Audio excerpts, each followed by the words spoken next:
Hello, everyone. This is Korath Landwalker, and we have lined up this afternoon another exciting experience in Star Citizen. Hello, Legend. How are you doing today? Hope things are going well on your end of the monitor. This week, the folks at CIG have started their Alien Week. Now, as I understand it, this is basically the anniversary week of mankind's first encounter with alien life. And humanity dealt with it much the way you would expect them to do it. They shot at them. Despite this, however, they managed to find some cooperation, common ground, diplomacy won out, and thus a peaceful coexistence was begun between the Banu race and humanity. Too bad things didn't get any better from there, however, because, not to put too fine a point on it, some of the alien races that has been encountered by humanity and Star Citizen since then haven't gone so well. Watching while instead of cutting grass. Oh, maybe you'll be lucky no rain. If only there was a device that you could carry with you and wear earphones on that would allow you to mow grass and listen at the same time. But of course you wouldn't be able to watch because, otherwise you'd have really entertaining patterns in your lawn. In any event, Alien Week. You would think that CIG would try to promote this by having alien ships available for free flight. No. Instead, they are doing the sadly predictable thing, which is put them on sale on the RSI Pledge Store. No, have to watch and can't cut grass. Well, on the one hand, I approve of this because, I'm always happy to have viewership, especially folks who pop up their messages in chat and all that. But on the other hand, I'm also a fan of domestic harmony, and if Mrs. Legend decides to take it out on you because you wasted your time watching me as opposed to doing the lawn work, I'd feel... Okay, I wouldn't feel too much about it. I'd feel maybe a tiny bit guilty. Maybe. If I think about it too long. Possibly. Nevertheless, we all make our choices and live with the consequences, so to speak. So, alien ships are on sale on RSI Store. I'm not going to show any further on that. If you like the aliens, you can, but that's not the way I'm going to go. She can be mad at me, okay? And they wonder why I prefer my anonymity on the net. Since Alien Week is here, I felt compelled to do an in-game purchase of the Asperia Talon. I mean, if there's going to be an Alien Week going on, I might as well at least celebrate it by flying an alien ship. Now, the Talon was a design by the Tavaran race, which is another one of those races where humanity had a shooting war with. Two of them, in fact. But as I understand it, they got spanked both times, the Tavaran, not the humanity. And they eventually decided, you know what, screw this, if you can't beat them, join them. So they kind of threw their culture out and assimilated ours. This may or may not have been a good idea. However, their warship designs live on, and the manufacturer Asperia, which enjoys manufacturing alien-designed ships, notably the Vandul, but also the Tavaran. And this is their light fighter, the Talon. Now, right now it's holding nothing but the default weaponry, the standard default loadouts, because, well, I just picked it up literally yesterday. Honestly, I wasn't even going to be doing that, but inspiration hit me at the last minute, and I said, yeah, I could do this. This would be a good idea. Whether or not it actually is a good idea remains to be seen. However, I will say that a number of individuals whose opinion I trust have proclaimed the Talon one of the top 2 light fighters in the game. Now, I realize I've said that before concerning the Arrow and the Gladius, but time marches on, and right now it's the Buccaneer and Talon that seem to be winning the meta, so to speak. I thought about grabbing a Prowler instead, but I only had so many credits to spend. So I'm now below 1 million in credits. I had about 4 million, but I kind of blew a chunk of it on the Origin M50. And this was the rest of it. Legend is ranking the Talon right behind the Buccaneer. Well, the Talon does have one major advantage. It's not made by a garbage manufacturer.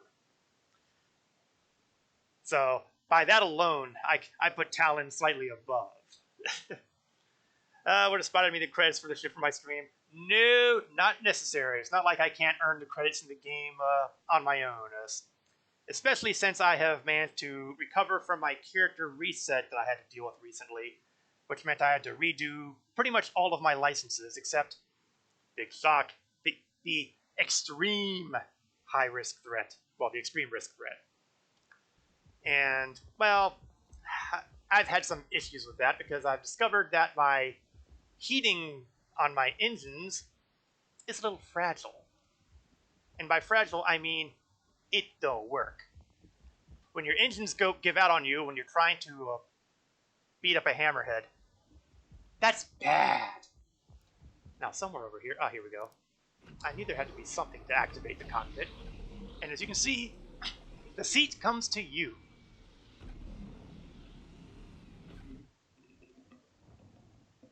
I'm not a big fan of the way that works, but hey, aliens! Now, one of the things you'll notice here is that once you're sealed up inside, there we go. Now, a rational person might ask, how the hell are you supposed to fly when you can't see out the bloody cockpit? Well, again, aliens! Because when you turn on the ship,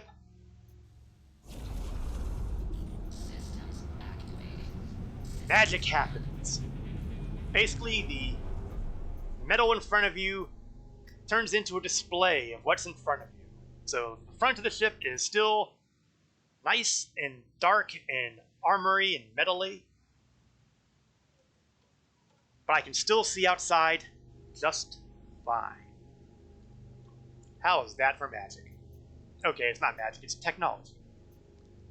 But you would think that some of the other ships in the game might incorporate this sort of technology. I'm especially looking at the Carrack because the Carrack is supposed to have something that slides over its cockpit. And this kind of tech seems like it would be handmade for that kind of abuse. But there might be, patent restrictions or something. That's right. Even in the far distant future of 2951, copyright law lives. Or patents or what have you.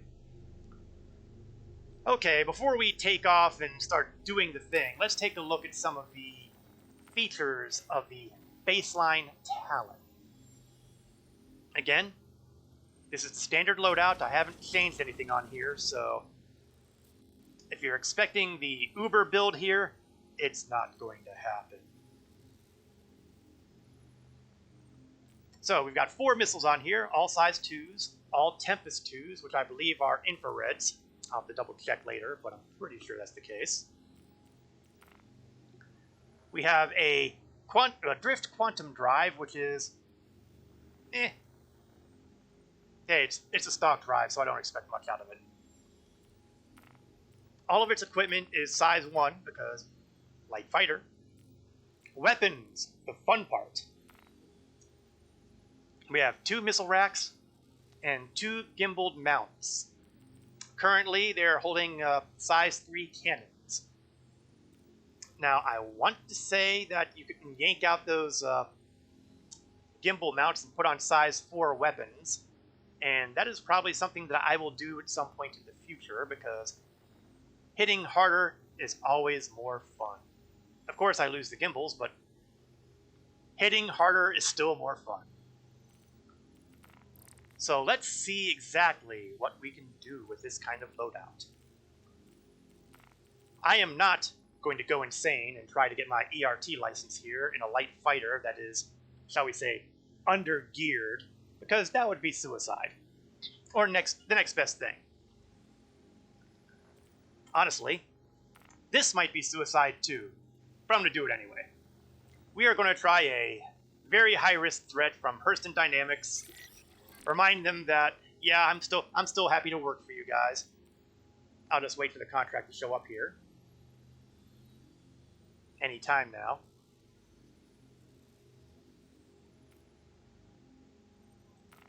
Okay. It does not seem to have accepted it. Let's try this again. There we go. Size 4 788s are a king on the Talon. Well, you know, might give that a shot. Might try that out.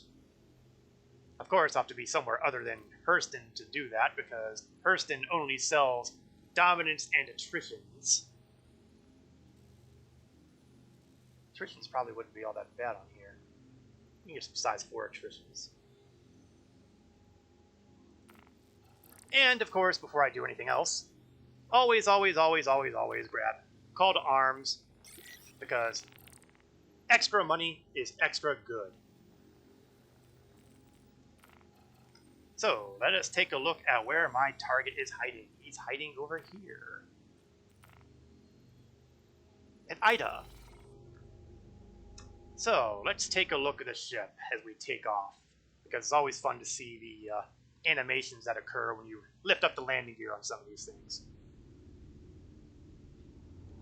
Let's spread our wings, shall we?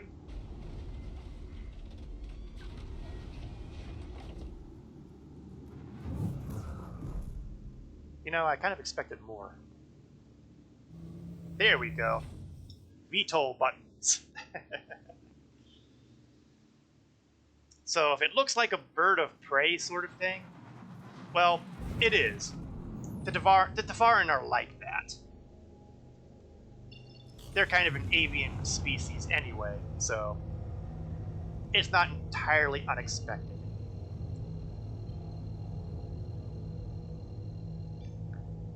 So let's see how this ship does when you throw it up against big, bad, mean targets.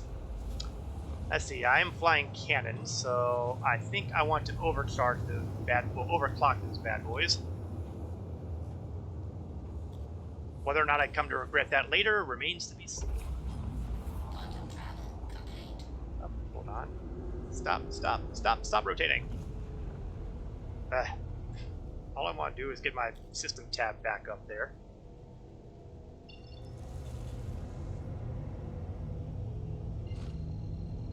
From the looks of it, we are energy weapons, so little details like ammo mean nothing to me.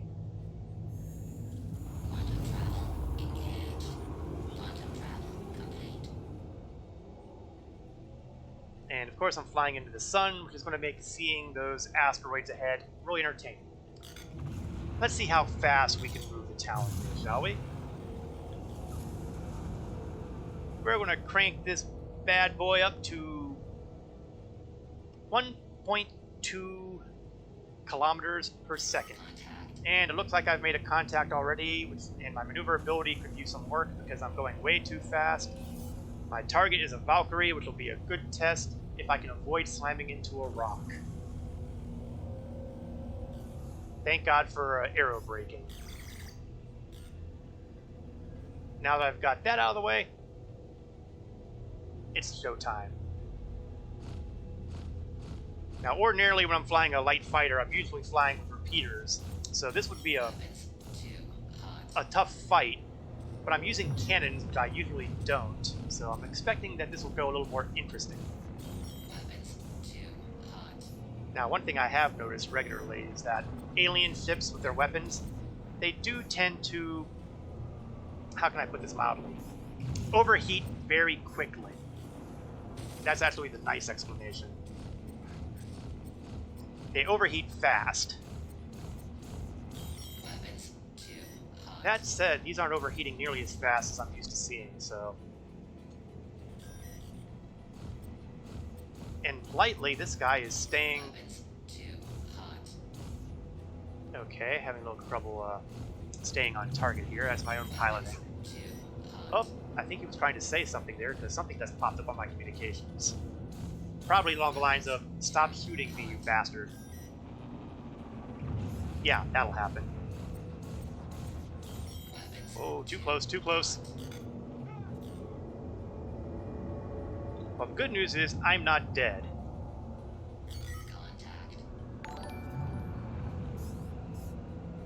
Hello, More Games. Thank you for the follow.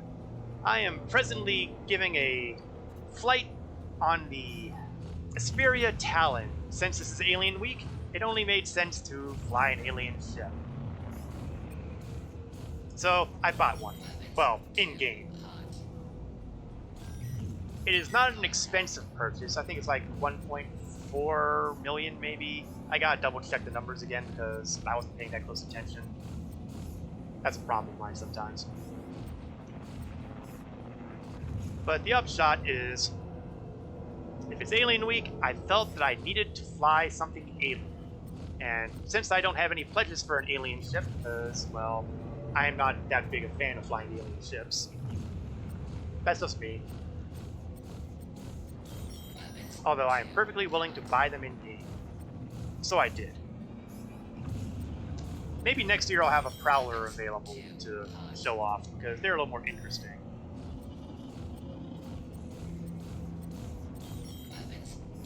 But we'll cross that bridge when we get to it. So far, I don't seem to be doing a whole lot to this Valkyrie except crashing into him, which was not good. Part of it's probably by the fact that I'm just not landing the hits. And a part of it is that these weapons overheat like crazy.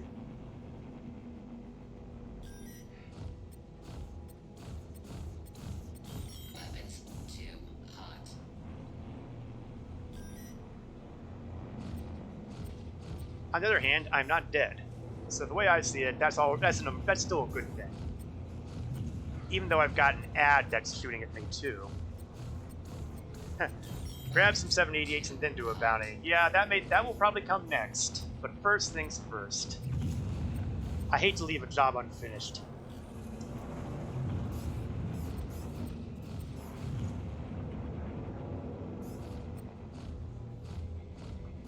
What I really should do. Yeah. How about I decouple and see if that'll help any.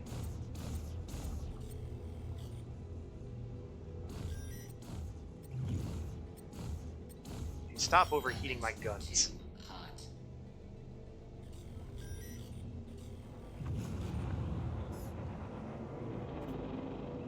Cool down, cool down, cool down. Oh, someone just clipped me. Whoever that ad was. Bad ad. Bad ad. Oh, bad desync. Oh, I've got two people here. Well, that's annoying. Maybe I should kill them first. Who do we got?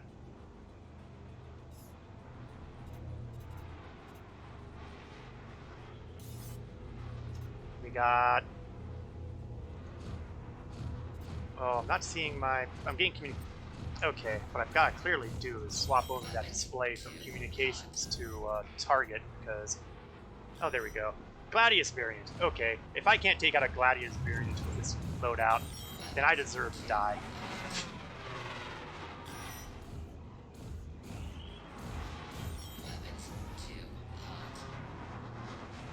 You know, I'm getting very tired of that weapons too hot message. CO5, HL3, NB, 88. Ha, I guess those are the locations for shopping, is it? And Crazy Ninjas, welcome to my stream. I might get more consistent damage if I don't overclock them. You are probably right. I was thinking that overclocking might help with any possible problems I might have with shield. Uh-oh, that's not good.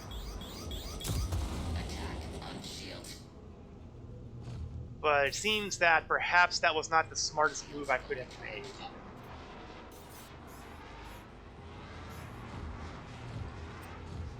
Well, okay.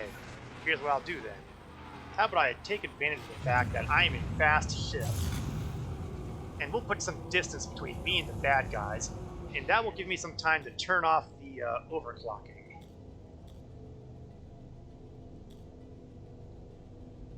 And then slow it back down,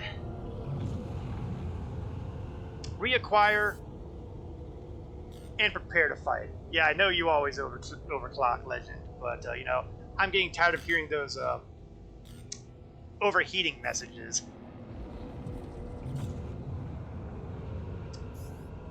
And if they're overheating all the time, I'm not doing consistent damage. If I'm not doing consistent damage, I'm not getting their shields down.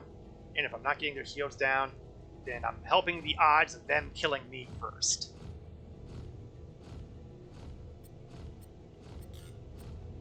Contact. Oh, looks like the Gladiuses have caught up with me again. I guess that was inevitable.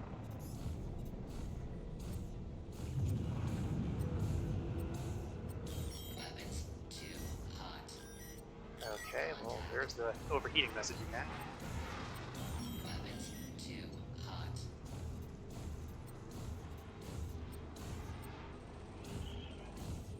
But yeah, it does feel to me that upgrading these weapons to size 4s would definitely be the first thing I would do Weapons too hot. upon using this ship. Attack on shield. You know, as opposed to what I'm doing right now. Weapons too hot. Taking some Shields hits. fully charged.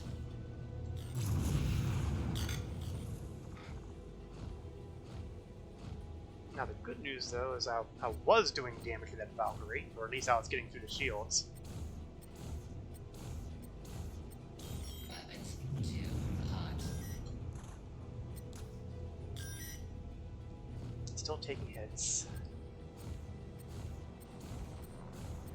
I wish they would finish up their communications faster, because I really prefer to see my Hot. damage status on these guys. Ah! Stupid desync. Shields fully charged. You know, for as often as that Valkyrie pilot is talking, Weapons too hot.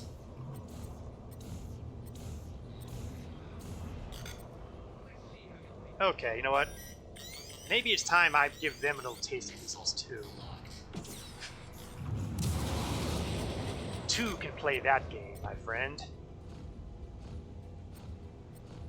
I was hoping for a little more damage than that.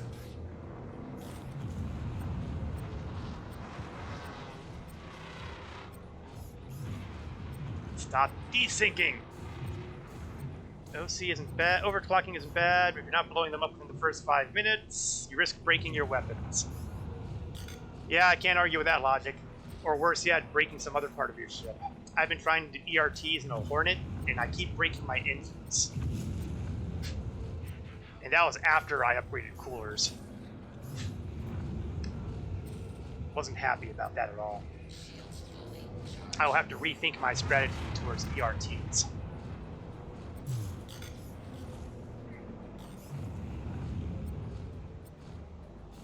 Okay, let's see if we can finish the job here. Weapons too hot.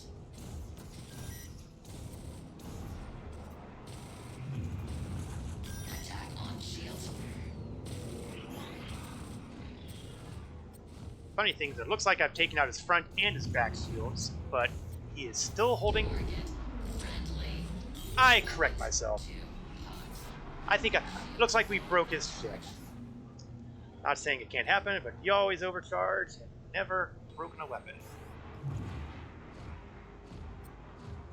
Well, my biggest problem, like I said, is less the breaking the weapon, or the weapon overheating problem.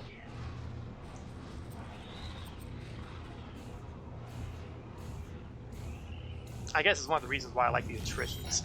Overheating works for me.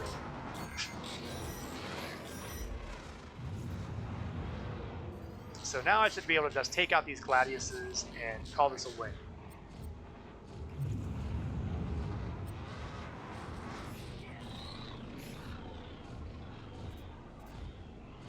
Oh, come on, guys. I go up against gladiuses all the time. They should blow up like candy. I realized I kind of lost control of my metaphor there. Target destroyed. And, oh wait, Too hot. the last weapon isn't Gladius, it's a Hornet. Oh, he's probably having problems with his engines then. If he fights like I do, he's having trouble with everything right now. This won't last long. Weapons too hot. Yeah, I'm getting tired of their communications. I need a way to turn off enemy communications. I'm not interested in what you have to say, bad guy. I'm just interested in blowing you up. For money. Let's see, very lucky. Always break it when you overclock. Ouch. Oh, God, is he firing missiles at me again? Yes, he is. Shield failure. Attack on shields. Shields. Okay, no more Mr. Nice Guy. Fully charged. Not that I was, being a nice guy before, but still. There we go. That was mildly excruciating, wasn't it? Let's see what we can do about upgrading the artillery on here, shall we? So, our choices are Crew L5, Her L3, Babbage, or 18.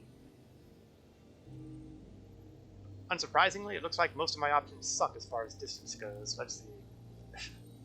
Her L3 is all the way over there. Crew L5 is all the way over there.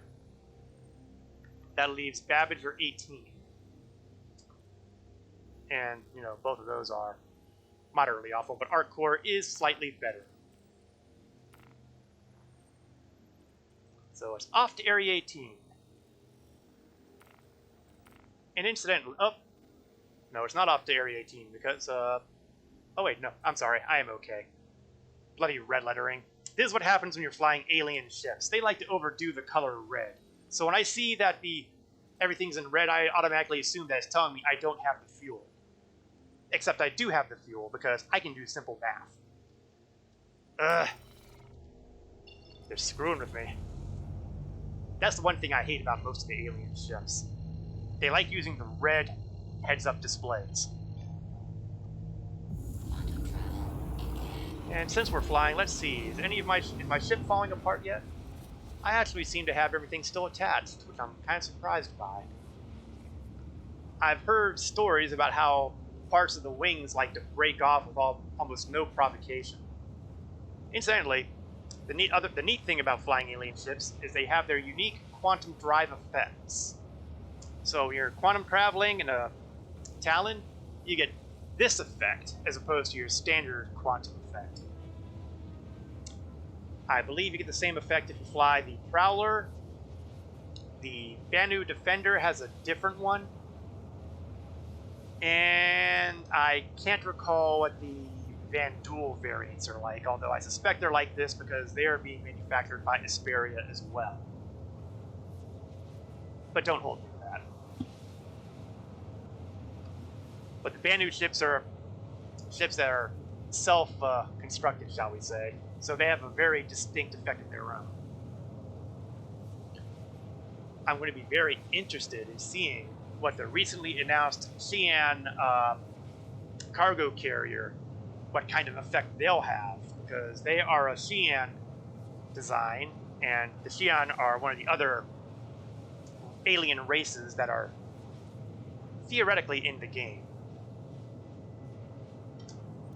Now, from a raw technical standpoint, we have not yet seen these aliens in Star Citizen. I mean, we've seen them on the lore and the ships they have, but none of the aliens themselves have made an appearance.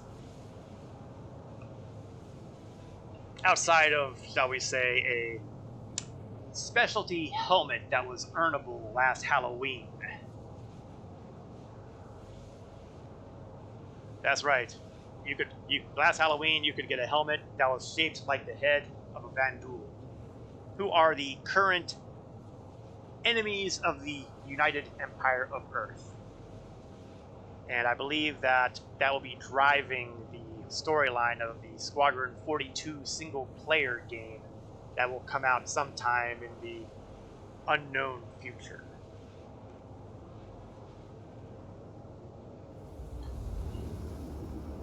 Alright, we are on approach to Arc Core.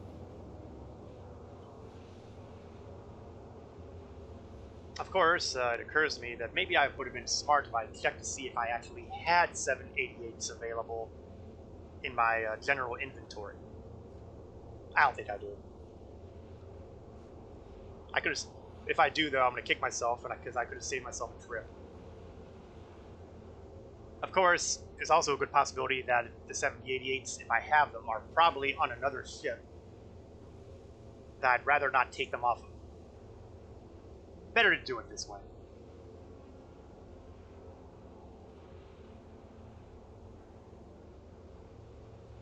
Now, if I had been smart, I would have also considered upgrading the quantum drive.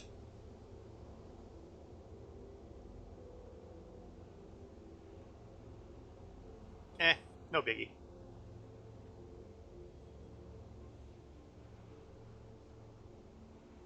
Closing in our Arc Core in about 5, 4, 3, 2, 1, and so much for my exact count.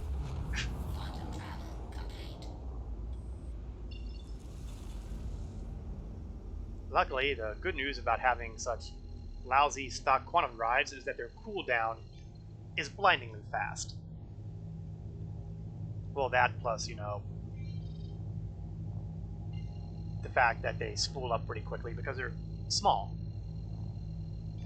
Size 1 quantum drives, Quantum travel. there's only so much heat they generate.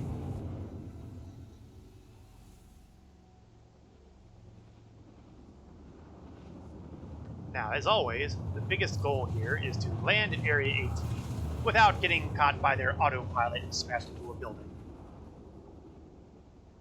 It hasn't happened recently, but that just tells me I'm overdue.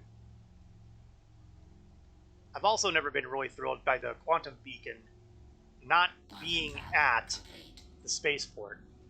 There are times where people have had trouble finding the spaceport, especially at night, because it is not something that stands out at a distance. And when I say distance, I mean a bigger distance than what I've got here. Alright, let's change one of my MFDs to communications so that I'll be ready to tell them I'm coming in for a landing. Speaking of which, let's close the distance a little faster, shall we? Since I'm more or less aerodynamic, I can maintain a substantially faster rate of speed in the atmosphere. Yeah, that was decoupled. Yeah, that was a good reason why I wasn't getting a whole lot of progress there. Situation resolved, and now it's time to say hello to Area 18. Please proceed to assigned landing bay. Oh, don't mind if I do. As long as they don't, try to autopilot me to death.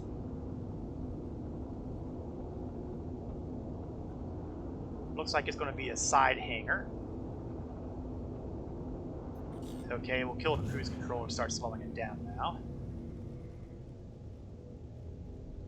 Stop telling me restrict area ahead. I'm heading to the landing bay. I have to go through this area if I want to go into the landing bay.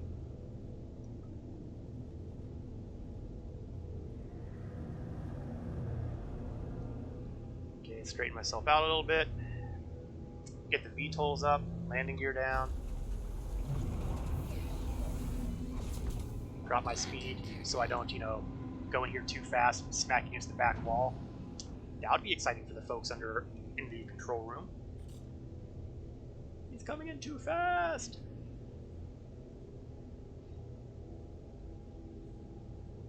And since we're here, we'll see about repairing and restocking and everything else here too. Landing complete. Music to my ears. Landing complete. Doesn't say. Repair, but it looks like I'm not going to be able to restock the missiles. I think that's a issue with the current build that you've got to manually put missiles back on. I'm not going to lose a whole bunch of sleep over it. But I do want to refill that quantum fuel because I do need to be able to get back to Hurston at some point.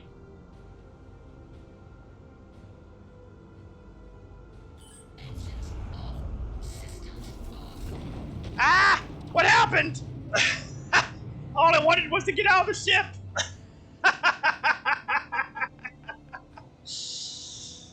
Well, this is going to make getting those cannons a lot easier.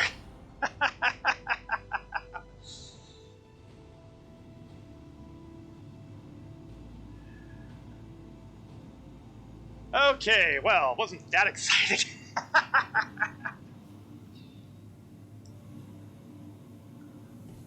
All I wanted to do was get out of my ship.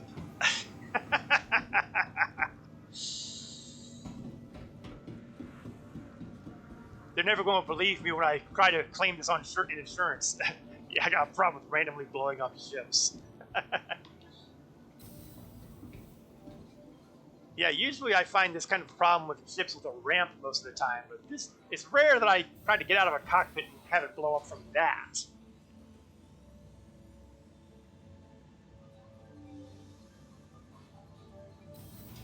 Oh well, I broke my ship. We're going to count that off on the utilitarianism of the Hesperia Talon. When getting out of your ship will kill you, that's a black mark.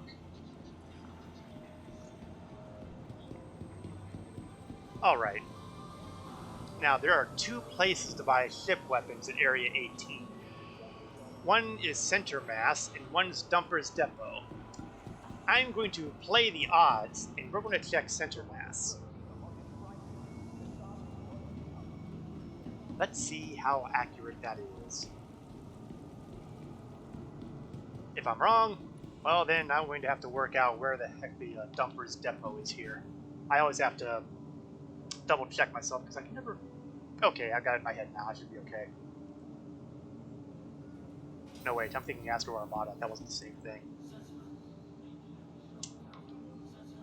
For those who aren't aware, Center Mass can be accessed through this I.O. building, through the elevator here. Follow the signs and it will take you there. I was certainly surprised the first time I discovered this way back when.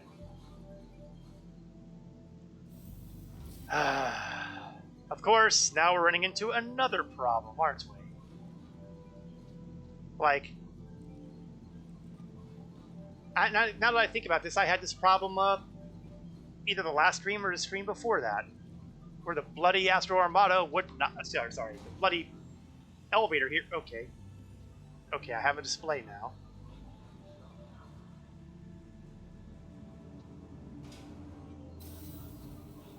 Oh, you know what?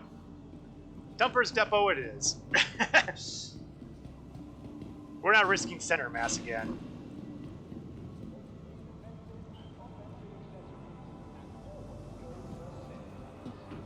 Man, gotta tell you.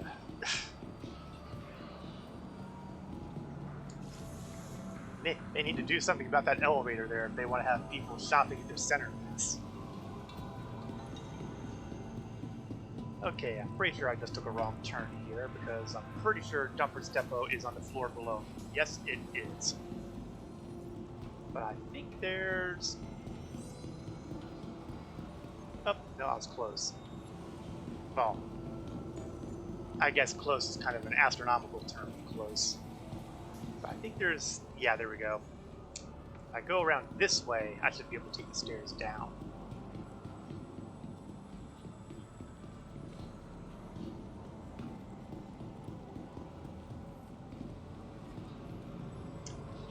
Navigating Area 18 helps a lot if you're familiar with mazes and how to deal with them. Now see, those doors work. Just saying. Alright, let's see if I can get lucky.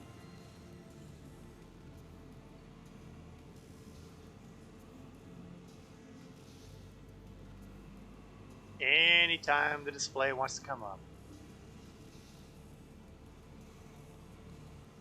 Okay, let's try that again then.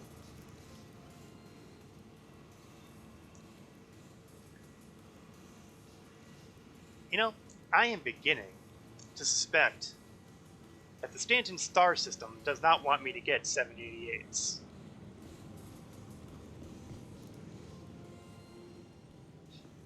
I'm beginning to take it personally.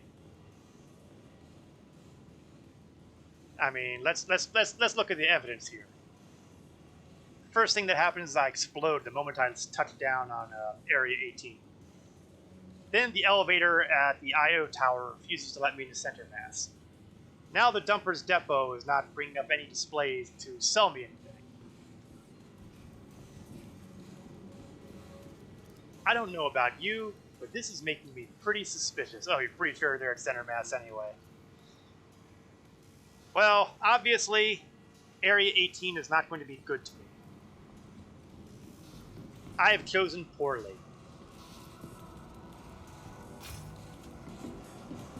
Let's get out of here and go to Babbage. At least the worst thing I have to worry about there are... oh, okay, technically I guess I have to worry about elevators there too. But, you know what they say. Keep trying. Oh, you know what? Since I am here, since it is Alien Week, I would like to point out that this is where I would get the alien ships. The Banu, for example, sell their Defender here, which is the only Banu ship currently in the game. The Banu Merchantman is on deck for either the end of this year or the start of next year, so far. We'll see whether or not that lasts. The Alboa guys sell, well, they sell their own ships. I'm not entirely sure what design these are. I don't know who. I want to say the Xi'an, but I could be wrong. I really don't know who's responsible for Alboa. Let me see. Do I have something convenient that would tell me this information? Da-da-da-da-da.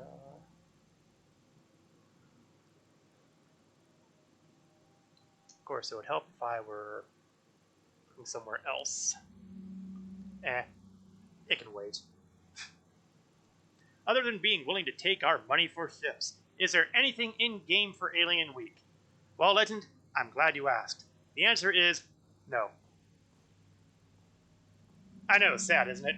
It's basically, they make available the alien ships on the Pledge Store. They run a contest on the website where you can either make alien cookies or monkey with designing alien trading cards. And whoever wins those will be getting in-game prizes like LTI alien ship stuff. I can't remember exactly what, because I don't expect to enter, and if I do, I don't expect to win. I do have an idea of what to do for it, but I'm going to keep that under my hat for now because I haven't designed it yet. Hey, Water Otter, how's life treating you too? I'm doing pretty good, enjoying the Alien Week. Yeah, I understand that you've had your issues being around. You had those computer issues with, and of course, timing stuff. So I get it. There's nothing wrong with it. Glad to have you here. The only major benefit of the Alien Week, like I said, Legend, is, hey, now you can buy the ships in the store for a week.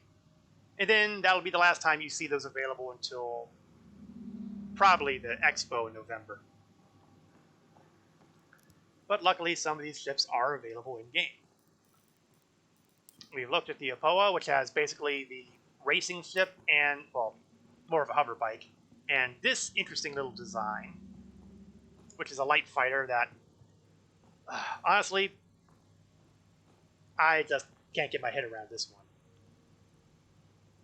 We've looked at the Banu, we've looked at Hesperia, but, oh, no, we haven't looked at Hesperia. Duh. You would think that'd be quicker on the uptake than this sometimes. And the Hesperia folks deal with alien replicas, as well as Tavaran tech. The Prowler's Tavaran tech, which is, again, kind of bird of prey looking. But they also have the Shrike, which is a Talon variant, which has more missiles than guns. And the Blade, And the blade is a replica design of a Van Duel starship. And it does kind of look like the kind of ship you would expect the bad guys to fly, wouldn't you? There's also a scythe around, but I don't believe that's on sale in the game. The glaive isn't available in the pledge store. That is weird. I got nothing. That said, like I said, I'm not a big alien ship guy, so I haven't really looked all that hard on the alien pricing, or availability for that matter. Now, I want to say that the glaive should have been made available if you completed the Van Duel Swarm in Arena Commander. Except that's broken. As Legend and I can attest, having done the Van Duel Swarm a couple of times and come out with nothing. Is a blade available in-game all the time? The answer is yes. They are. The Van Duel ship do look, well, they look a little more polished, I guess, in appearance. I haven't really messed with that very much. Again, usually don't fly the alien ships all that much because, well, as catchy as the designs are, I'm just not a fan. It's just a me thing. Nothing against the designs of these things. I'm sure the aliens are perfectly happy with their designs and all that, but I find that I handle the human design ships a bit more, and that's about it. Now, Water, I don't know if you've seen the new concept ship, which is the Xi'an's cargo vessel, the Gantak Ramion, something like that.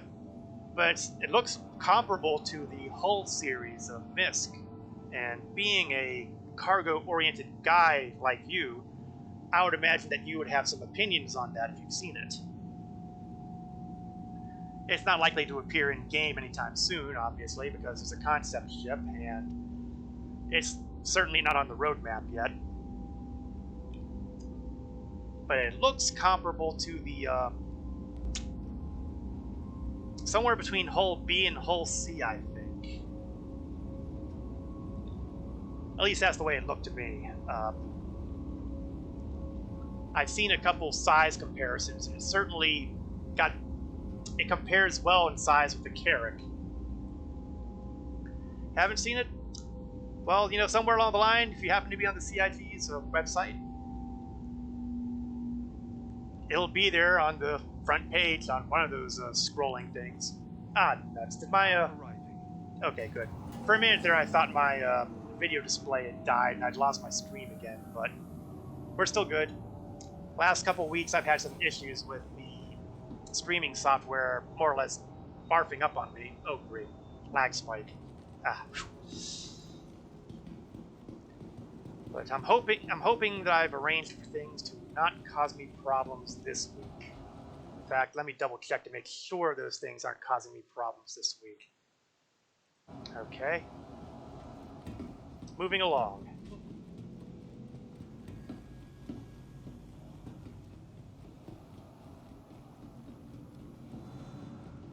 Now that I'm finally at the retrieval terminal, I can do a claim on the Talon.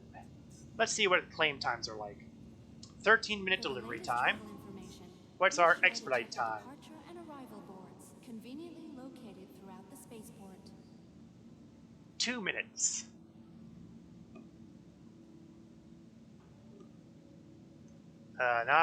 Don't like it. Yeah, okay. Yeah, I'm kind of on it myself. Of course, like I said, I'm like that with a lot of alien ships. Since I'm here, and since I need to get to Microtech in a reasonably quick period of time, let's take the old Freelancer for a spin. That ought to get me to Microtech a lot faster than the Talon will. Hangar 3. Looks like a papier-mâché project gone wrong. Hello, Well, you know, I've seen some entertaining posts on Reddit about their feelings on the Gantac design.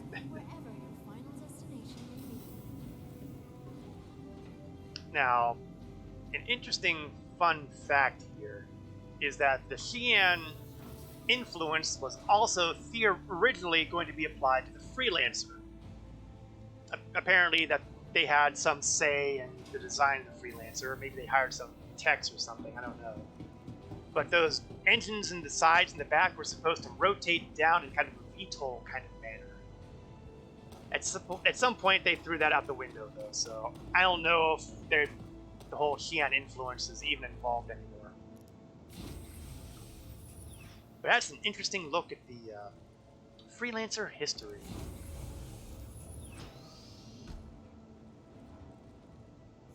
Now, last I checked, I slapped a cross-field quantum drive on here, so it should be substantially faster than the standard. It's not the best, but it does okay. Hello, how can Miss help you today? Systems on. Well, this can help me today by getting me to New Babbage at a reasonable rate of time. You are clear to the Better off with a cat.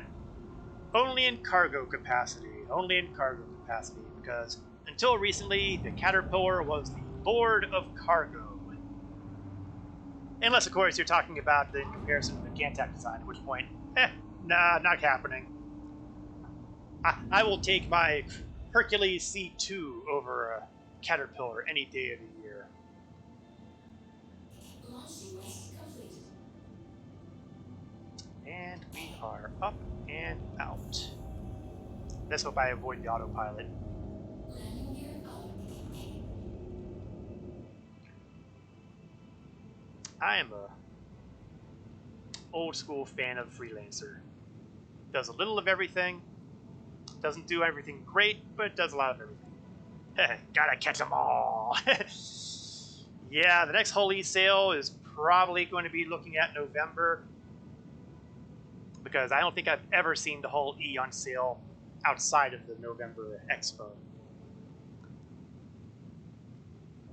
On the other hand, you never know. Weird things happen. After all, we are going to start seeing the whole series showing up in-game by the end of the year, hopefully. So there may be incentive for them to put on sale one more time. The problem with the whole E, though, and Water already knows this, the problem with it is that it's a limited haul, meaning they will only sell so many of them during the sale. So, you have the whole F5 war going on. Well, yeah, that's true. There is always the gray market. And since I really don't follow the gray market, I don't know how many of the whole E's are floating around out there. But I imagine that they are out there. Alright, all the way to freaking Microtech. Grumble, grumble, grumble. This all could have been avoided if the center mass elevator was working at Area 18. Actually, before I do that, let's just make sure.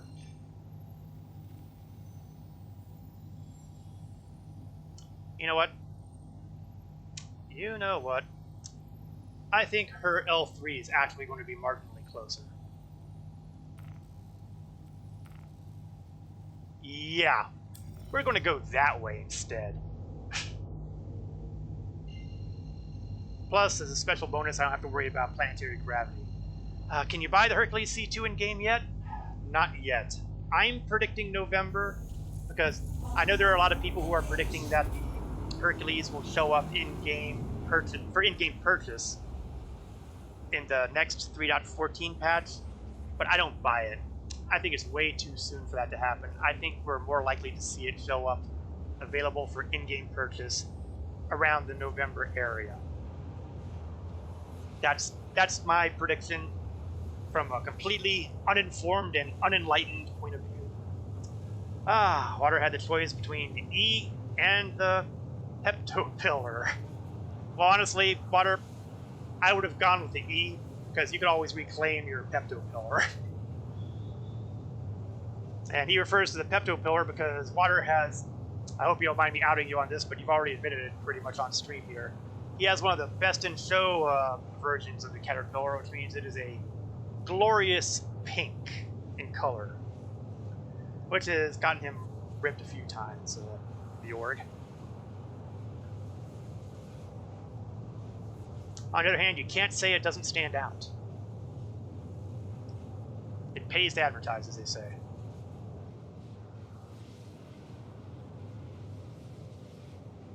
You know, I'm pretty sure I had a crossfield in here. What's the time on here supposed to have been? A little over 3 minutes, close to 3.5 minutes.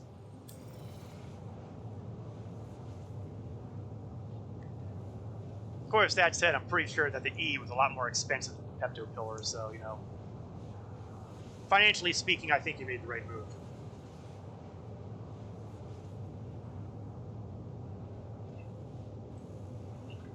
Incidentally, when it does go available in-game at one of the Astro Armadas or at the New Deal or what have you, I'm going to say that the Hercules C2 is probably going to be a little more expensive than the Caterpillar because of the cargo capacity and the fact that it can carry vehicles. I don't have the Caterpillar prices on me at the moment, but I am willing to bet that it will not be too much higher. One of those Drake fanboys again. Where's my ban button?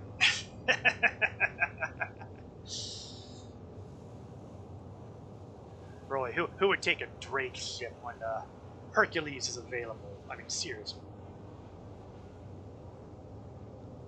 That said, theoretically in the future, the Caterpillar will have more utility to it than simply cargo hauling.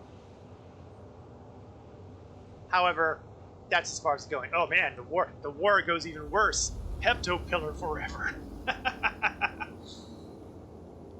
310?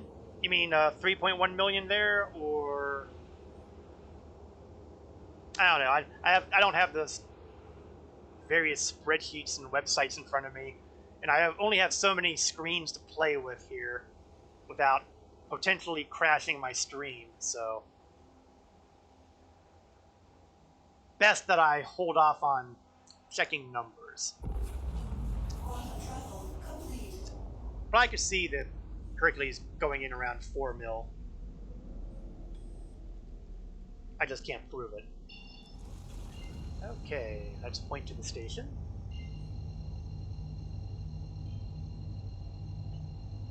Oh, pledge store. Okay. Yeah, I was looking at the in-game purchasing there, because we're trying to predict what the C2 Hercules will go for once it's in-game sale for credits. And at the moment, don't really know. Caterpillar's about 5 million game. Okay, in that case, I'm gonna lot my prediction up to closer to somewhere between 5.5 and 6 million. That's going to be my call. Whether or not that's even remotely accurate, who knows? I doubt I'll even remember the prediction by the time it happens. I can barely remember stuff that happened last week, much less 6 months ago.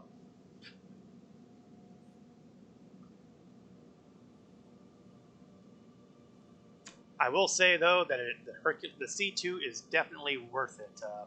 It's got the cargo capacity and being able to haul a bunch of vehicles around, even though your vehicles are kind of limited because of the way the game spawns stuff.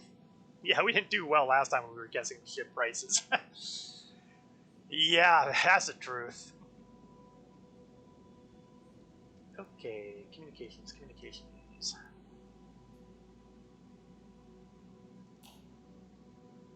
Thundering Express Station. Maybe I should slow down. Please proceed to assigned landing bay. Because I'm going to go right past the landing bay.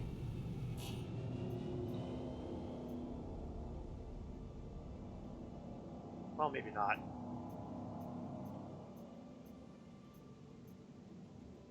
Alright, time to fly through the ring.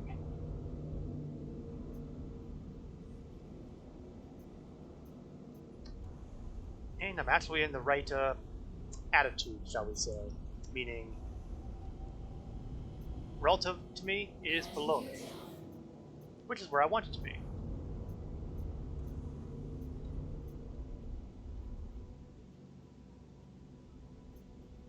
Landing successful. Just to show that, yes, I can land without the help of an auto Landing land. complete. Have a pleasant stay. Engine systems off. You're going to say about 15 million for the C2. I don't know, that seems a little high.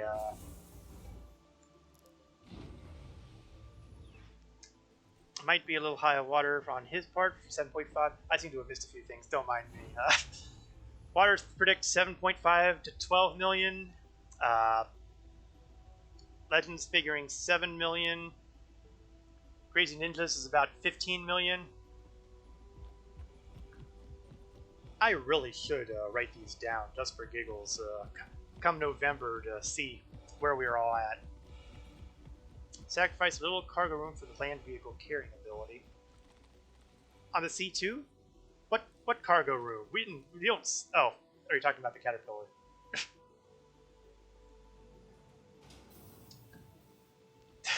Do it.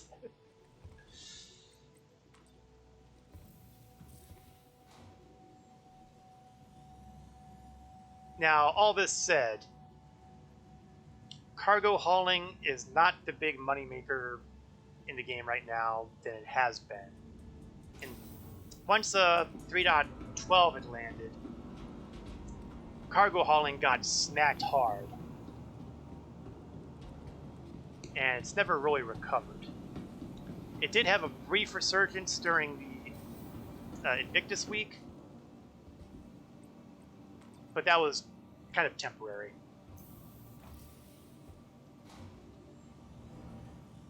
Still,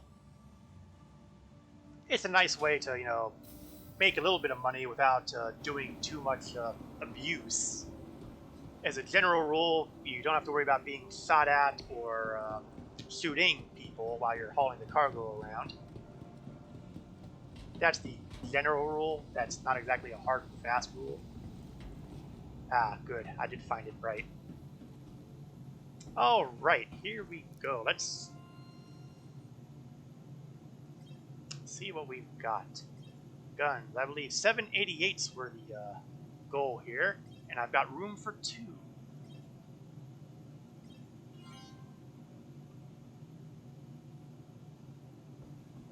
Yeah, if you're mining Quant, a large hangar is very nice to reduce trips.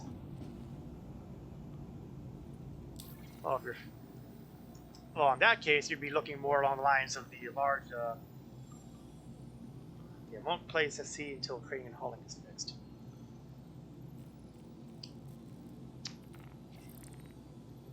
I think it's going to be very interesting there because they're not going to fix. I suspect they're not going to fix it until that whole quanta thing comes into play, which is what they're using to control supply and demand and all sorts of other stuff. Alright, goodbye gimbal mounts, C-88s. We'll find out whether or not the C-88 gives us any better luck as far as taking out the targets.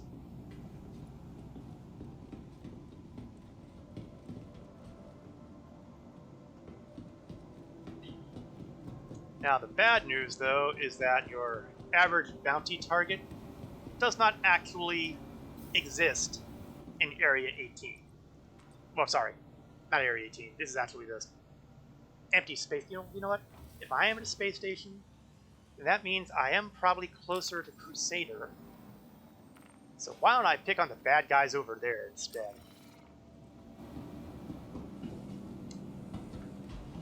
Yes, that feels like a plan. So now that we've put on improved weaponry, let's take the Talon out for a spin. To be honest, I'm scared what they're going to do with mining when 3.14 rolls around. Are they doing anything specific with mining? I hadn't heard that they were doing anything specific for the mining stuff on 3.14, but I admit I haven't paid as close attention as I should have. But I didn't recall seeing anything with that.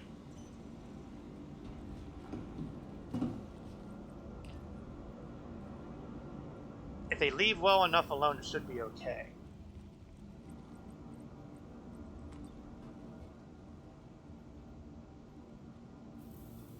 To be honest, I don't think we're going to be seeing a whole lot of stuff in 3.14. They did kind of take a hatchet to it on the roadmap.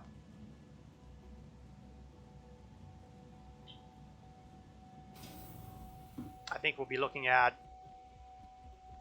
Constellation Taurus, and that's probably going to be a 3.14.x thing, because every ship these days seems to be the .x targets. Please don't explode on me. Please don't explode on me. Please don't explode on me.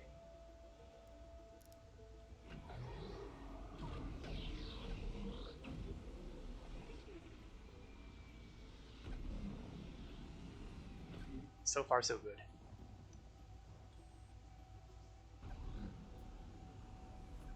Cypher Crusader. You and me both, Crazy Ninjas. I am really looking forward to seeing Orison.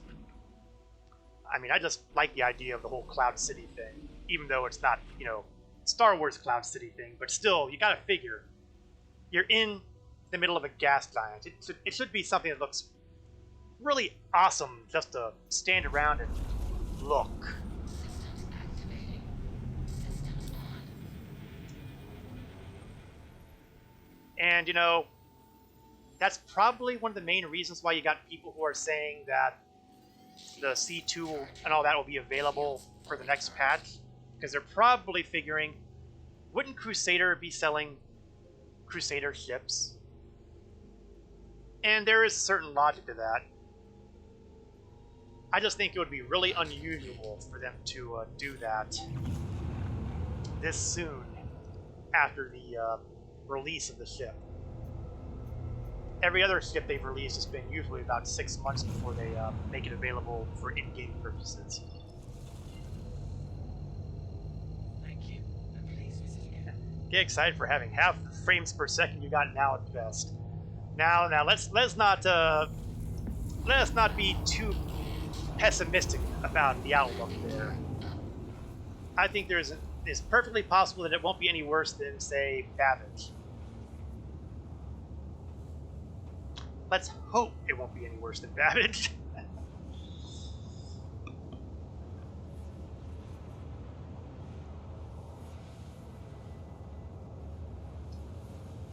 I'm really looking forward to, you know, seeing what they've got at Orison.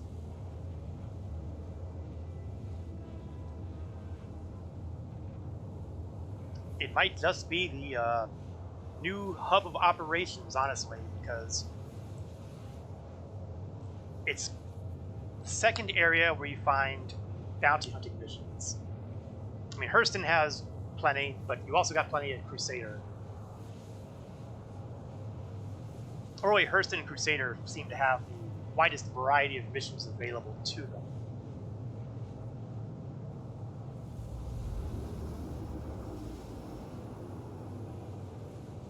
Speaking of Crusader, I hear that we are decelerating, so we should momentarily be in their ComSat range, which means I can see what kind of bounties are up there. And then we'll see if those 788 cannons are everything that Legend says they are. While I'm at it, we will do the first version of overclocking those because, you know, self-abuse is fun. There's a ton more stuff to render than Delamar and Levski. That's why I think it's going to go foo-foo. Well, I don't know. We don't... So far, all we've seen are basically screenshots, white box stuff. I don't know. I'm going to withhold judgment until we see it. Don't actually believe it'll be that bad. If you think about it, the city is in a gas giant, so you don't have to worry about terrain. That just leaves the city. Well, you know, there's something to that logic, too. That said, they were talking about putting in all this new experimental cloud tech, so... Alright, let's see what our good buddy Lonnie Latin is doing.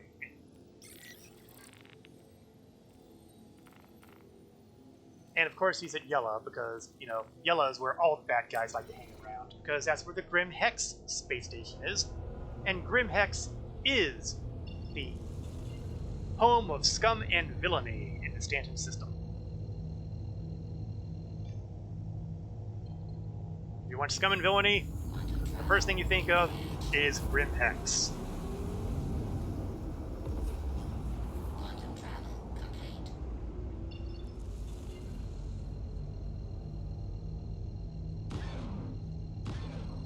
Just testing the guns. Quantum travel complete. Ah, that's double tapped my jump key there. Let's try this again.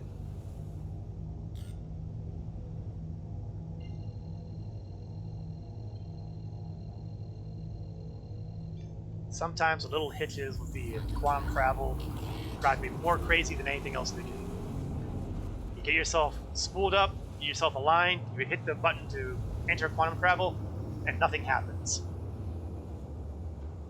That's the kind of thing that just makes me grind the teeth together. Metaphorically speaking, it's not healthy to actually grind your teeth together. But I think about it really hard.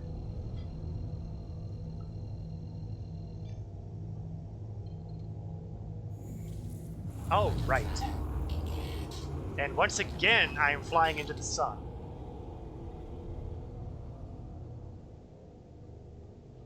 I just seem to have poor luck with my initial entries these days. And now we will find out whether or not these 788s will be a better match for whatever target pops up. Luckily for a VHRT mission, they usually aren't any nastier than a Valkyrie. And we already know that, given time, I can take out a Valkyrie with talent weaponry. But I'd like to do a little bit better than a 15-minute fight. That is not what you would call an effective use of one's time. Or at least it's not efficient when it comes to taking out bounties. That said, I'm also not the greatest pilot in the world. I know this will come as a shock to some people. And unfortunately, one of the problems that, well, maybe not problems, one of the little annoyances that have returned for this patch is the fact that sometimes your bounty takes a while to spawn.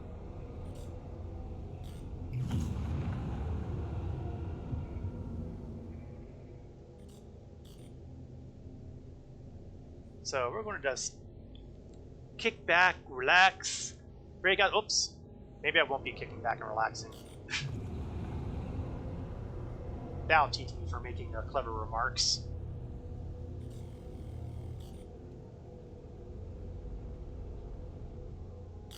Well, it's probably not a Valk, because I'm pretty sure they would be popping up on my scanners by now. It is a Hurricane. The annoying Hurricane with their scattergun craziness.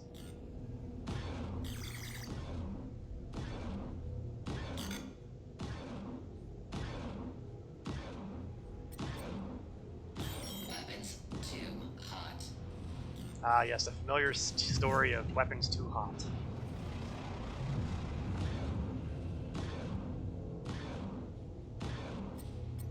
Ooh, that looked like it was a hit. Except his shields look like they're in good shape, so I really can't say that it's that good a hit. Oh, I'm getting some hits now. If they would stop talking all the time, I'd have a better idea of what was going on. Really, I should only be seeing that on the communications. There we go. That went a lot better, didn't it? Still, I don't feel that that was a proper test. I mean, the Hurricane's a heavy-ish fighter, but it's not a Valkyrie. And the Valkyrie is the one that I want to test this against because I want to have at least a good comparison. Maybe Madani will have a better luck here. And this is also having the extra bonus of helping my reputation with Crusader security. And I don't have any personal grudges against Crusader security like I do with Hurston security these days. Hurston security has stopped me to scan enough times that it's an open question as to whether or not I let them scan me half the time or if I just go crazy and start shooting them. Crusader security, not nearly as offensive. Which is probably the reason why you have, you know, Grim Hex and all those pirates around this area. Quantum travel engaged. Quantum travel complete. So, mixed blessing. Let's crank some speed on here. Not quite the 1.2 kilometers a second, but fast enough that I'm having a feeling of closing on the enemy.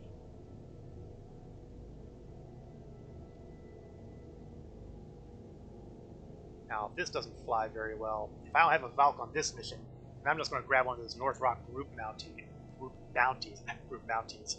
Yes, we're the North Rock Canadians. We're Mounties. Let's try this again. The North Rock Group Bounties, which I can almost guarantee is going to have at least one Valkyrie. Possibly more. And maybe, just maybe, they will spawn in fairly quickly, unlike Madani there. Okay, let's kill the speed here.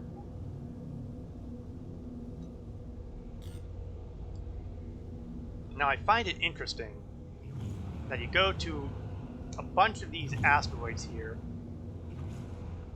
with, I'm not really sure what those are. I mean, they're obviously antennas of some kind. Are they receivers? Transmitters? Both? Sensors? Who knows what these things are? But I see them on plenty of asteroids, especially around Yellow. Now, I think I just saw the bad guy spawn in. Yep, so... And the fact that he's 9 kilometers away and still not popping a target is a indicator to me that he's probably not another Valkyrie. So it could be a Warden, could be a Hurricane. All I know is he's not long for this world. It's good to be confident, isn't it? Here we are, and it's another Hurricane. Annoying Hurricanes. Let's put some holes in his hull.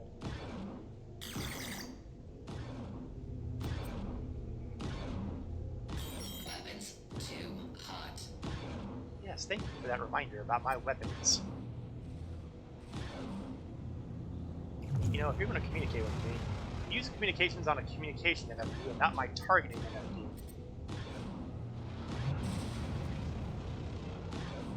I will say this, he's up. Okay, I won't say that. I was getting ready to say he's not scoring too many hits on me, but I can't say that anymore. Still, he was insufficient to the task.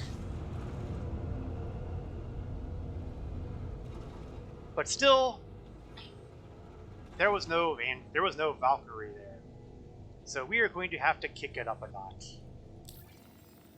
Oh, did I go up in my Crusader standings?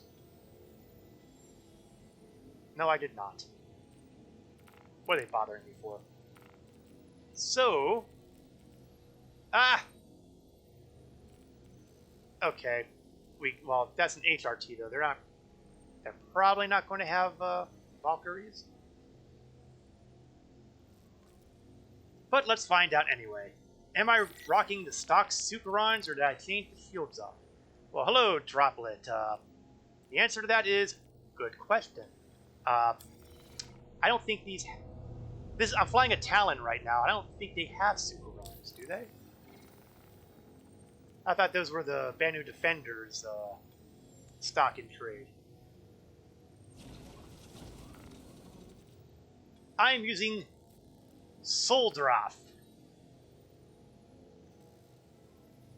I have no idea if the Soldroths have any special traits attached to them. Soldroth. Well, they're clearly alien design because I certainly don't recall seeing any shields like that anywhere. But for the most part, everything on here is stock. The only thing that I've replaced at the moment are the weapons. I yanked out the size 4 gimbals for size 4 laser cannons. And I'm hoping to find out whether I can change the Guardian FR-76 pairing. I don't really expect to fly this ship outside of special occasions very much. So I'm probably not going to be spending a whole bunch of credits on upgrading its equipment. Have to take a look. Had Sucrons in your old town before we upgraded from it. Recently repurchased for my missus. Ah, the family that flies together stays together. I approve.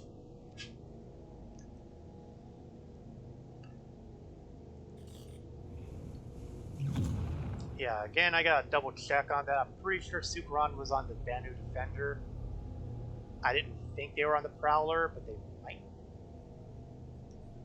I'm just so clueless on most of the alien equipment because, well, I am not personally a big fan of flying alien ships. It's just me. There's nothing wrong with them. It's just, you know, I can't get into them. So I tend to fly, well, you know, the human designs. For light fighters, my light fighter preferences tend to be the Arrow, although I've also flown the Saber, which is kind of that nebulous area of medium to small. I'd like it a lot more if it would, you know, there's the Valkyrie. Now we're getting to what I'm looking for. Size 2 on Defender and Prowler, if you remember correctly. That makes perfect sense. So maybe I'm completely wrong. Well, obviously I might be wrong. I let the alien ship experts work on that. In the meantime, we're going to see whether or not the upgrade to the size 4 cannons will make shorter work of the Valkyrie. Of course, it will help if I stayed on target.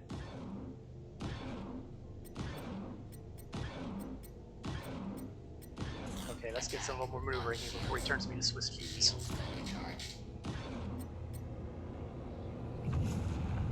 Oh, I'm way too close to some of these asteroids.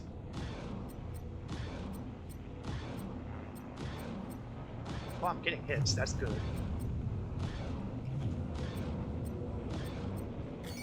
Oh, yeah! We are going to call the 7088s a massive improvement over the stock equipment. A 15-minute fight reduced to 15 seconds. Don't mind the Arrow and Saber, nice ships. Yeah, I like the stealth capability of the Saber, although I think that it does need some help on stealth capability, because if you're being detected before you're in weapons range, it probably needs work, even if you're using the best stealth components at the moment. I feel that it still has some ways to go. But it's still a pretty good ship in a dogfight, so I have no real complaints on it. And the Arrow, I just love flying the Arrow. That's all I can say about that. My daily driver, so to speak, I prefer the Mercury from Crusader because, well, I'm a big fan of that ship. I just can't help that. I'm also a fan of the Freelancer, but these days I will go with the Mercury before I go with the Freelancers. Saber wins you over on the flight model. Less janky, really predictable. Yeah, you have a pretty good idea of how it flies. It doesn't give you surprises.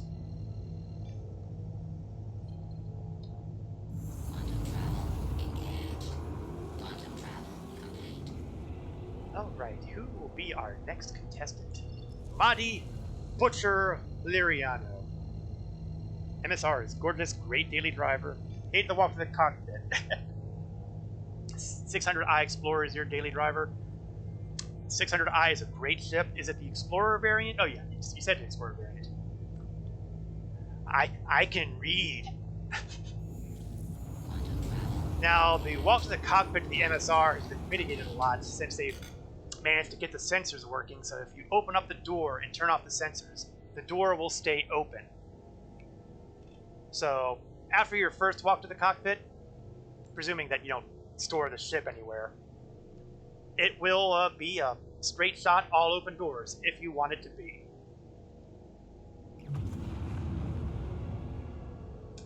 Now, the danger with that is going to happen when the life support stuff comes into play, and suddenly you're opening up the ship to vent it out for open to vacuum. Not so good, especially if you happen to have crew walking around without spacesuits on. This is a problem for the freelancer too, as far as life support issues. You have the hatch on the side there, right next to your living area, and the doors don't coordinate all that well, so God help you if you land on an airless moon, you have somebody sleeping in a bunk, and then you open the door. This is not what you would call a happy ending. Well, certainly not for the person in the bunk.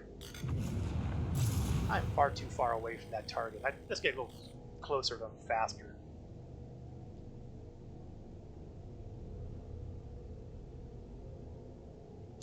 Yeah, when you get right down to it, I enjoy most of the ships in the game, but some of them do drive me a little bats.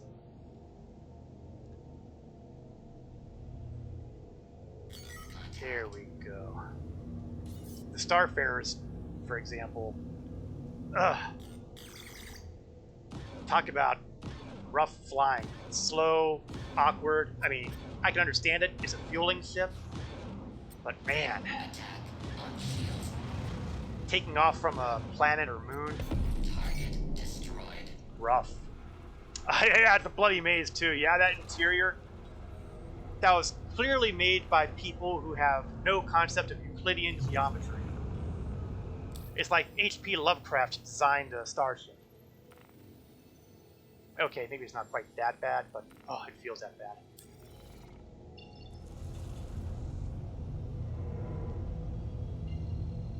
And of course, its biggest flaw is that its primary gameplay does not yet exist. I feel like we've gotten a lot closer, though. Now that they've gotten the whole ship-to-station docking and the ship-to-ship docking prototyped with the Merlin and the Andromeda constellations, or the 890 and the Hammerhead against space stations, the tech is there to allow people to try to attach to where they need to on a Starfarer to refuel. So I feel like that technology is closer. Yeah, looking forward to actually using it, and more importantly, having a reason to use it.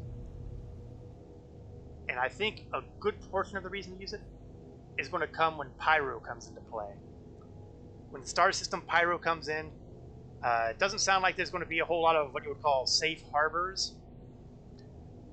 And I would think that Starfarers will shine there as being places where you can go to refuel without being stuck in, you know, the open where people can kill you at random. But honestly, I really want to see the gameplay for a lot of ships that have no purpose because they don't exist yet. You got the Reclaimer in game right now. What's it for? Salvage. Yeah, Pyro is going to be hectic for PvP. I certainly hope so. I really do hope so. There's got to be a reason to do the PvP there. But I don't think it'll be as stretched out as one might think. I'm using EVE Online as a bit of a guide here. And you will find plenty of people finding ways to go after targets in high security space, even though low security space and null security space are where you find heavy PvPers. In theory. So, you know, people are going to be people. But I do think that a lot of the competitive PvPers, they're going to have a field day pyro. Okay, I seem to have gathered a few ads on this last guy. So at least we're going to have a little bit of entertainment here. Target is a freelancer misc, which means it's got durability. But not enough. Hurricane? Oh, wait, that wasn't my primary target. This is my primary target. Well, that was embarrassing. I thought it was unusual to have a freelancer MIS to fight.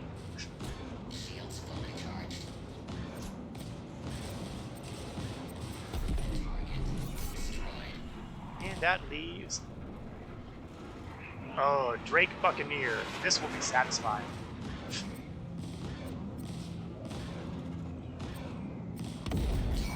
Tell me again how much better the Buccaneer is than the Talon. Okay, I admit that's not a fair comparison. AI opponents are nothing compared to human opponents. Yeah, this is why you talk softly and carry a big stick like a Polaris. Hate Drake ships. Yes, finally, there had to be another person out there who recognizes Drake for what they are. Yes, I am well known among my org for my, shall we say, low opinion of Drake design.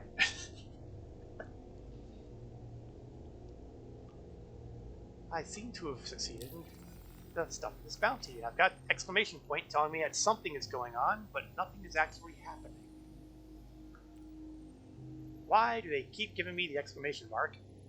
For no reason. I mean, if I saw something on the side here telling me that one of these guys had something to say, then I could understand have an exclamation point here. Yeah, there's that Drake Forever guy. What the hell is even with the Corsair?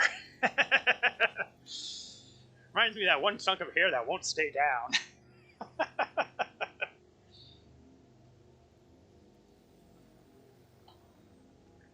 All that said, I am kind of looking forward to seeing the Corsair come in because, you know, we need something in the game so that you can say, my god, the Carrack is so much better.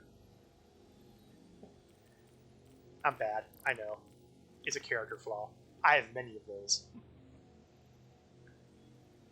Alright, we seem to be out of group bounties in this area. And we seem to be out of very high-risk threats in this area. Do I want to go crazy? And thank you for the follow, Droplet. Firepower is nice, but yeah. Thank you for the follow. I hope you enjoyed the stream. And I do the stream every week, 1 o'clock to approximately 3 o'clock p.m. Eastern. Although sometimes it runs long if I've got other things going on here. It's been known to happen. Let's get suicidal, shall we?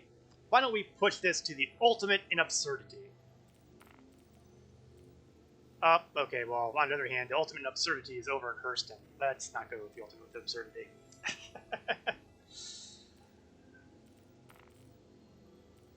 So we'll just go with... Honestly, I hate all these options. What do we got for mercenaries? Karia! Okay, why don't we go pick on some evil pirate people on Karia? Of course, it does occur to me that the downside of doing this is I'm going to have to probably land the Talon. And the Talon has already kind of had a bit of an accident the last time I tried getting out of the cockpit. But you know, if at first you don't succeed, try again. Just because the stupid thing exploded one time doesn't mean it'll explode again.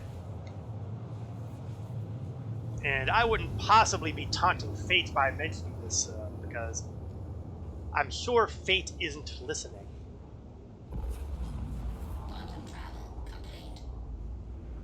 And maybe by the time I kill off all the targets in here, maybe, just maybe, we'll have some decent bounty targets on the contract list.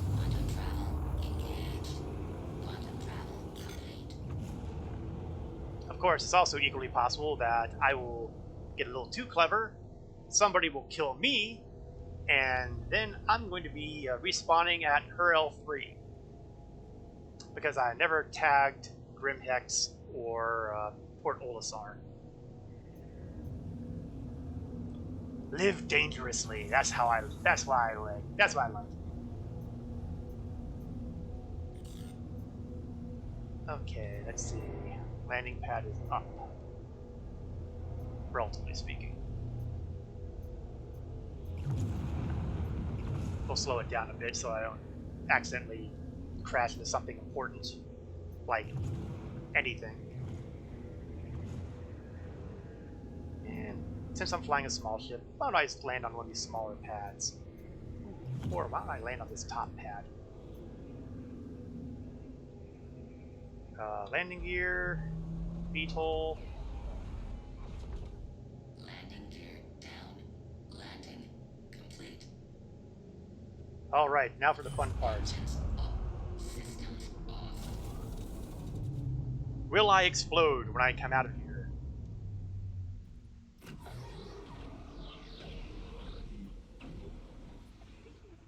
So far, so good.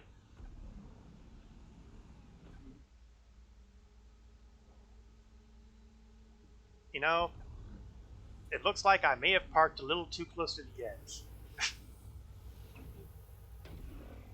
Oops. Oh well, these things happen. There we go. So let's take a look at personal armament, shall we? I mean, if I'm going to be doing this FPS thing, we might as well at least take a look at what I've got.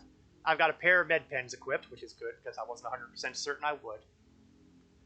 I'm using an SR-71 assault rifle and the C-54 submachine gun, which I like to think of as my "oh crap, I'm screwed" weapon. We'll see how well this works out, shall we? However, I'm not going to draw my weapons until I'm in the airlock, because I don't trust the zero-G environment.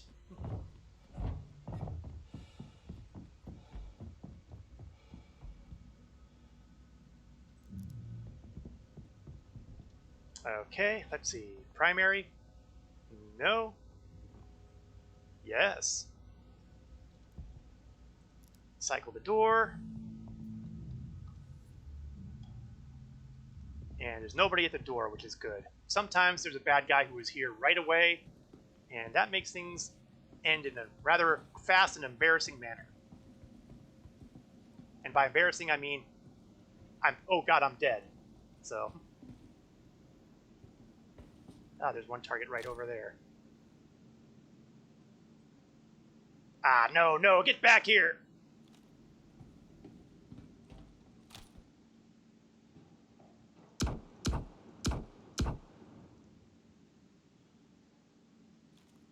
No, he's still alive.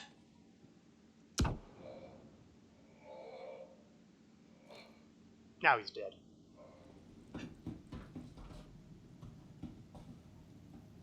Okay, now is when it starts getting a little more interesting. Because I'm not using any silencer on here, so...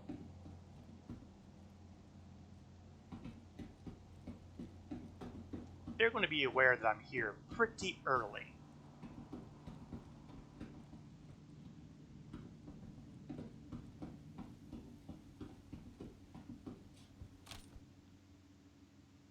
This is going to hurt the guy. That's a...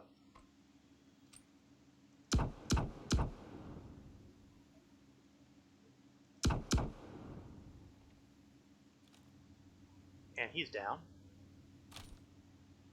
Yeah, I felt kind of bad effectively shooting that guy in the groin, but you know, if that's the target that presents itself, I'll adapt.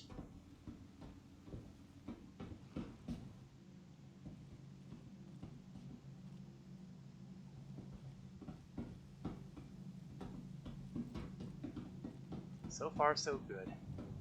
And by so good, I mean I'm not dead. I admit that I have a very low threshold for what good is. If I'm not dead, that's good.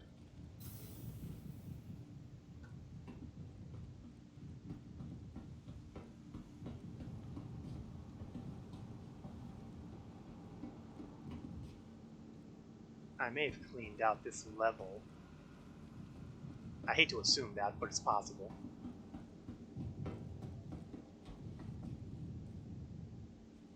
So it looks like it's going to be time to go downstairs.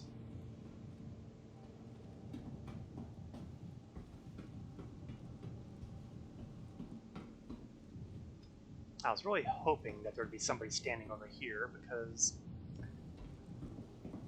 well, if I see the opponent, at least I know where they are. Oh, that's not good. Wait. That was a turret outside. Which means I'm going to have players to worry about soon. Like my day isn't rough enough.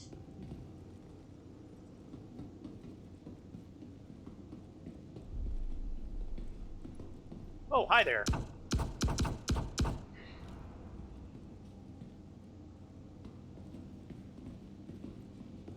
I got lucky there. He was facing right at me and had the gun aimed at me.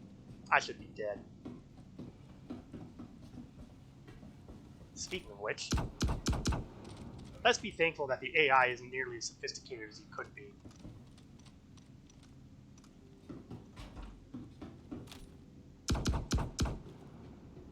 Ah, nuts, he's alive.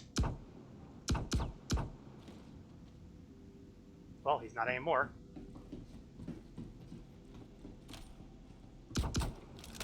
Oh, hell.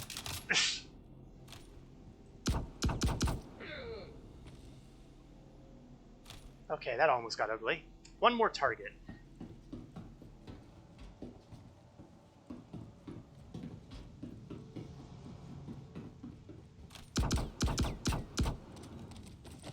Hostiles cleared. Let's get out of here before any players decide to show up.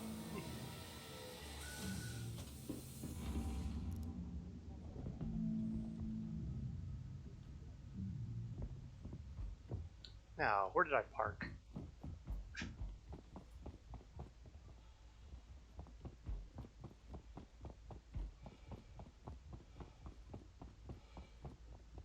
You know, it's a bad sign that I'm seeing the word canopy all the way over there.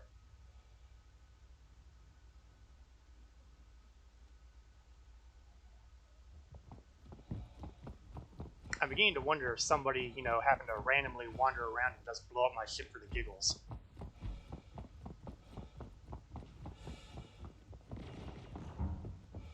Oh, I'm hearing weapons fire again.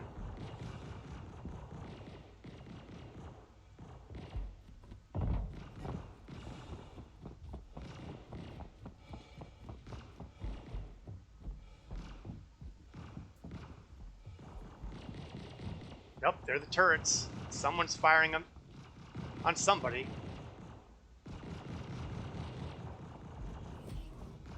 Ah, there we are. Thank God. Unfortunately, I think I'm going to have to go back in the station and go upstairs to get up there. Well, no, I could always EVA myself up there.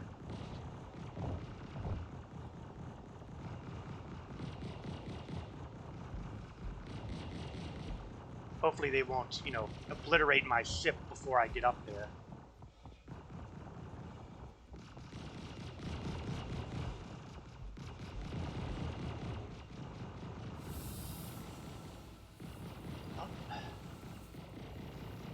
Okay, the ship is in one piece. That's good. Now the next question is, am I going to be able to get into it?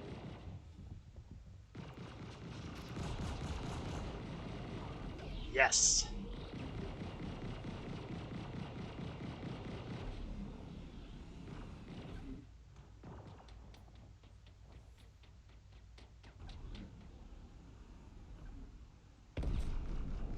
Oh, that's not... Okay, good. Something just exploded somewhere.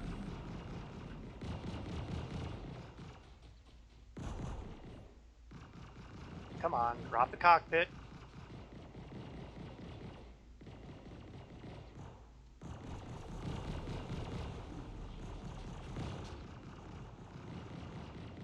Power on. Systems activating. Systems on. Freelancer Miss. Owned by a Jared Voss. Just for giggles?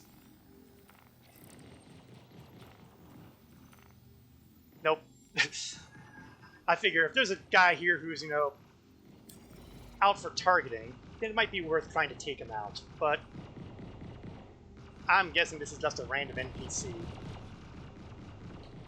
And I don't really have any great desire to stick around here. So we are going to get out of dodge, so to speak.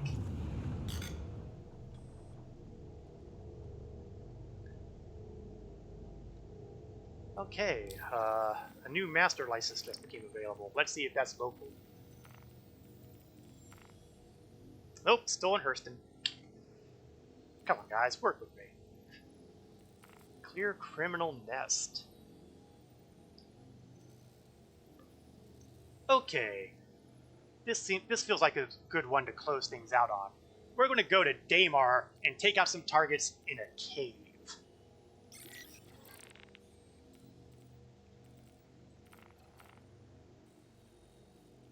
Now, I know there are some folks who are unenthused by the idea of cave missions in this game. But I personally like them.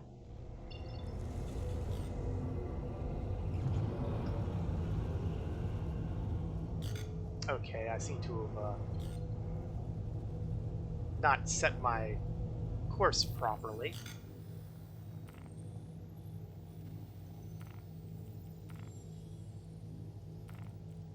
Okay, looks like I'm going to have to go to... Oh, okay, there we go. I can... You haven't done a single FPS mission. Well, I hope you enjoy the exposure that we're giving FPS a bit today here. It's different. I like having the capability to do so. I mean, obviously, Star Citizen's about the spaceships. Obviously. But I kind of like the whole ground combat sort of thing. And I'm looking forward to the whole theaters of war thing that they're talking about, where they'll be blending space and ground action.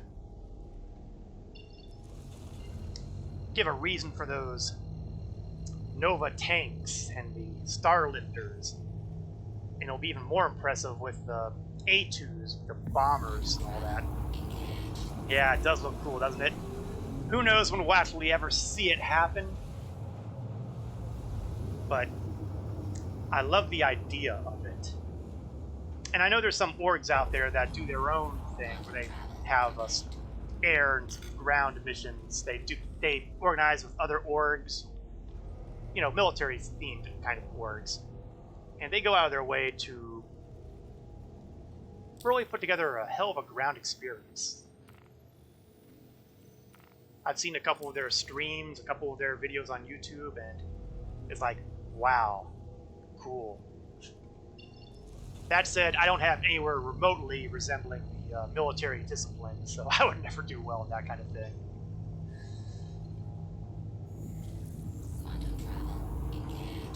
But it does give you a pretty good idea of what it could be.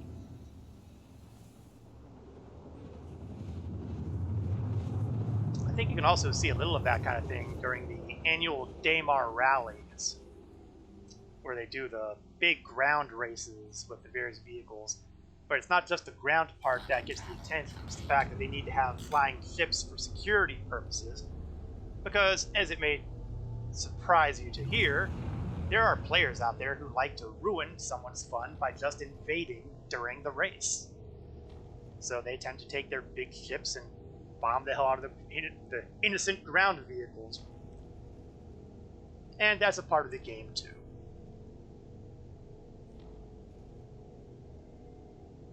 It's hard to do a community event sometimes when you have people who are more than happy to try to wreck things. And some of them have reasons for it along the lines of, oh, we just want to make sure that the devs can account for this and take measures so it doesn't happen. But more often you'll find people who do it just for the lulz.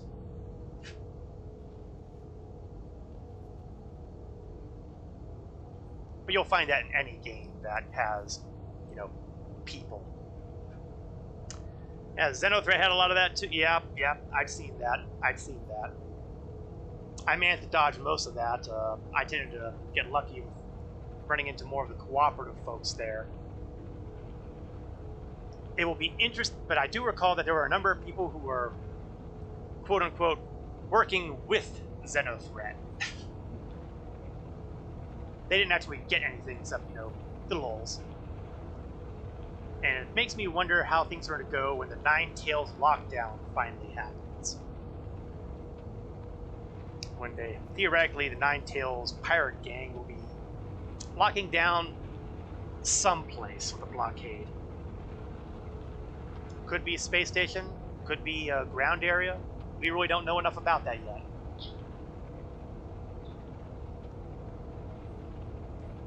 But I'm going to say that here we are in June, and we've had one dynamic event this year, and they were doing a lot of talk about how they were going to be able to do so much more dynamic events now that they had that in the game, so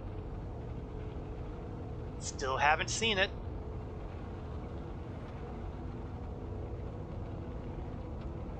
But, you know, we'll see what happens.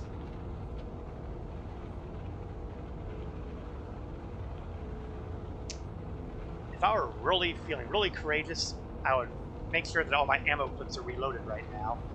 But it occurs to me that I might be a little too close to the ground to be playing around with something other than what's right in front of me. I think I'll wait until I land before I worry about that. The good thing about doing this mission is that it has no turrets. A bunker mission, you'll have turrets shooting it. In a cave, not so much. Let's see, looking forward to popping pirates. You and me both. You and me both. Teach them Nine Tails to poke their noses out of the yellow space. Legend heard that there was 10 for 2021. I have no idea where you heard that one, Legend. Personally, I would have been figuring we were lucky to have 4. Total. But, again, only the one so far. Big on announcements, low on delivery. Yeah, there is that. There is that. It seems that this year's been a little rough on it seems, because, like I said, 3.14, it had a good chunk of it yanked out, and I've yet to see things going on it to show that, oh, this is what we've been working on instead. I'm hoping that they don't blow the whole medical gameplay loops, the salvage gameplay loops, that they're theoretically going to have the tier 0 aspects in and ready to go. I mean, we're hoping, but we'll see what happens. I'd like to see the hospitals in play and having use. Okay, you know what? It might be time to slow down a little bit here. Because it looks like I am getting uncomfortably close to the little detail that we call the ground.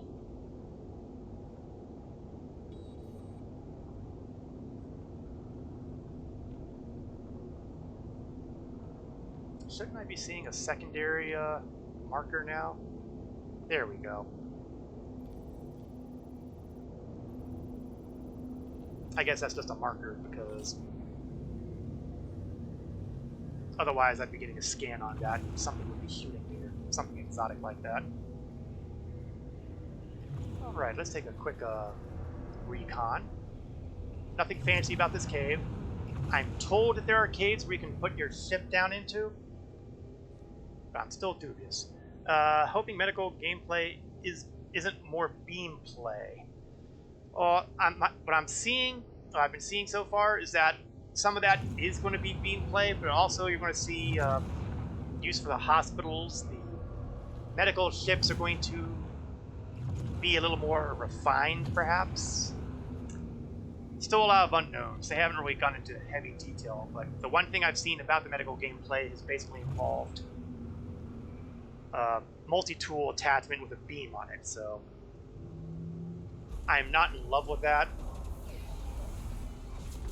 But then again, I never really thought that I would be heavy on the medical gameplay either, so otherwise I'd have gone after one of the Apollos.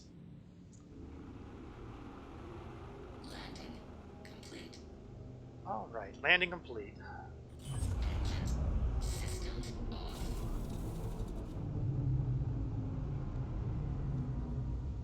Alright, let's step outside. And once again, we're going to hope I don't explode. there are 12 hostiles inside. That's going to make life entertaining. Let's make sure that all my clips are reloaded, so to speak.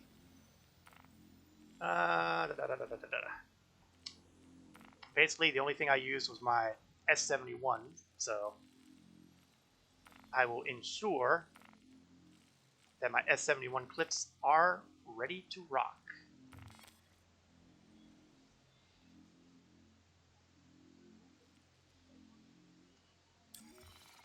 Turn on my headlamp. Yay, low gravity.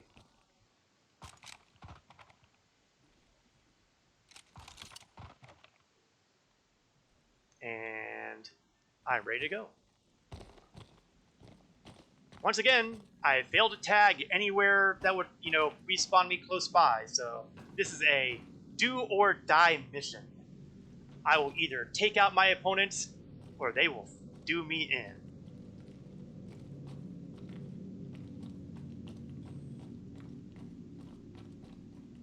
Incidentally, if you're the least bit claustrophobic, these are not the missions you want to do. Because believe me, these will get you feeling claustrophobic in no time. Getting in is not a major problem sometimes. Getting out, that's a little different. Hi there. And now you know why I'm using a laser sight. Sometimes you don't have time to, focus in your targets. Sometimes you just need to get out there and pull the trigger.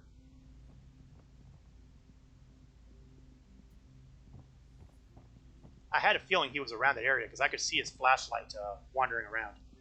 Need a Cuddy Red. Well, the truth is, I have a Cuddy Red. I'd pick that up with in-game credits because, it is the only starship that Drake has manufactured that is worth anything. Because it has a med bay, and more importantly, it's small enough that it can land pretty much anywhere. Having a small footprint is a big benefit.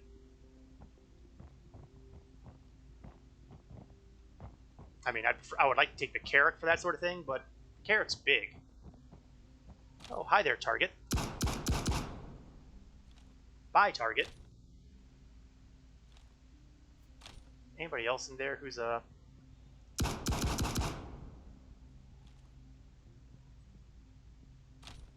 So far, so good. Let's reload the clip. 3 shots left in my clip. Very nervous feeling. Let's not do that. Yeah, I wouldn't buy one personally. It's a loaner for the Endeavor. I've heard all sorts of good possible things about the Endeavor, but it's not really my speed. Oh, how did I miss you? Answer, I didn't miss you. The Endeavor will be a pretty cool ship, but there's a lot of gameplay that it's going to support that isn't in the game yet. But the whole game is all about living for someday. A ship for the man who likes to dream. I am right there with you. I get that. I get that. Are there any more targets in this wide area? Because the last thing I want is to be suddenly surprised by a lot of machine gun fire. I think this room is clear.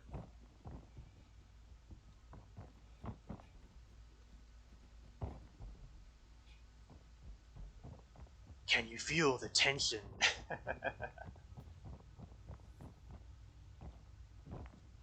Okay, there's nothing that way. I didn't think there would be.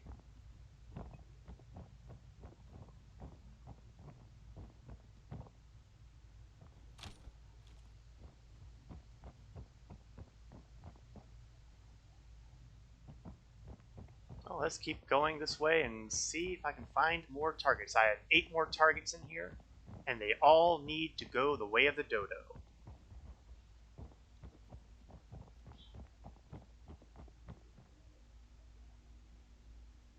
think there's light in there. Oh, that's where the light's coming from.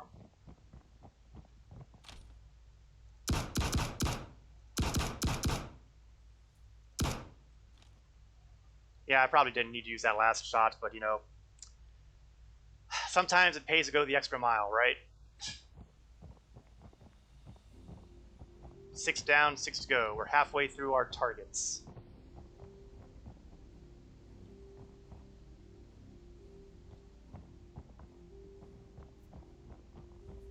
Let's hope they're not all standing together.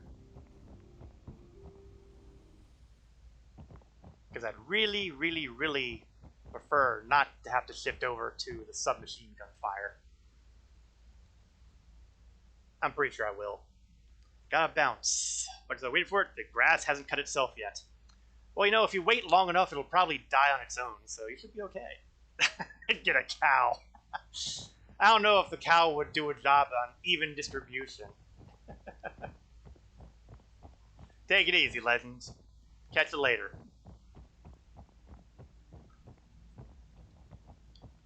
In the meantime, the hunt continues. On the one hand, I kind of wish I had a more powerful flashlight. On the other hand, I'm pretty sure that if I had a more powerful flashlight, that'd make a more inviting target.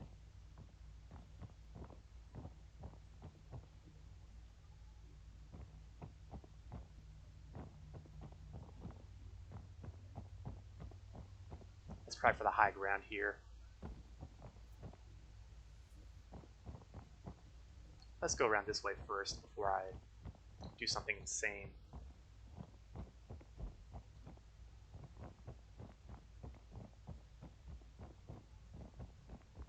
It's perfectly possible I'm just about to go in circles.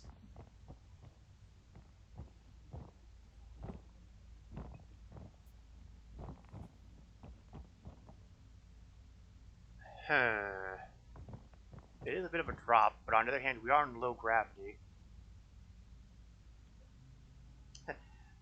Get me in game tonight. I'll be here. Well, not in stream, but I'll be in game.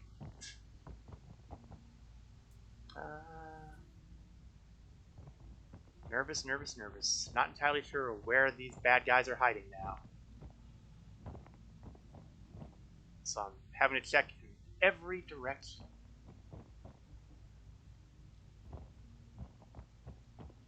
I'm assuming, however, that down is probably a safe direction to be going.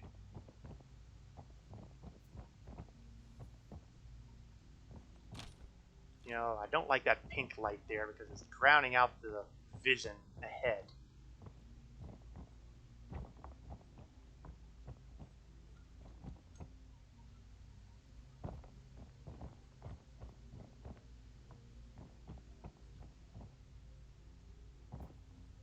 Alright.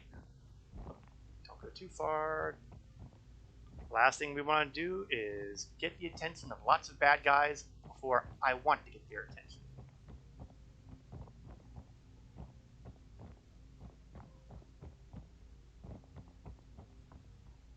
Remember what I said about claustrophobic? Just try not to think about all the rock above you.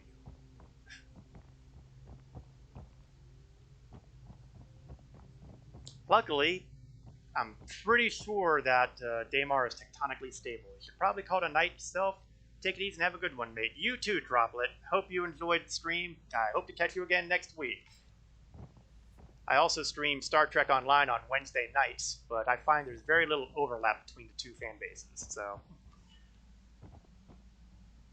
Saturday afternoons are the afternoons for Star Citizen.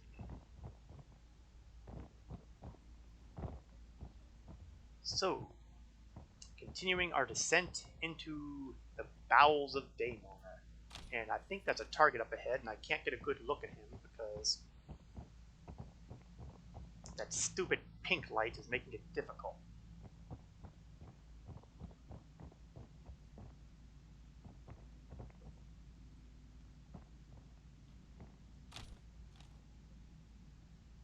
I see the movement.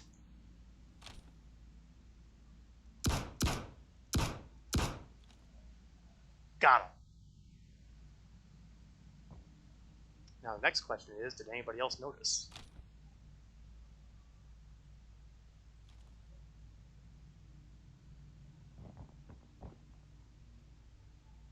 This is going to be tricky. If I get killed, this is going to be the place where it happens.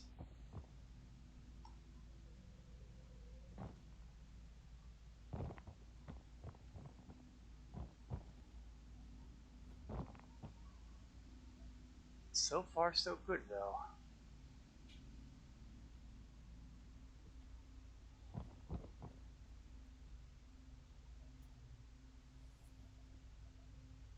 Not seeing anybody else's flashlights.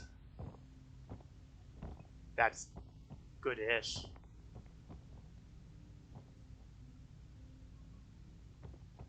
Now, the one thing I haven't considered very much is how the heck I'm going to find my way out of here when I'm done.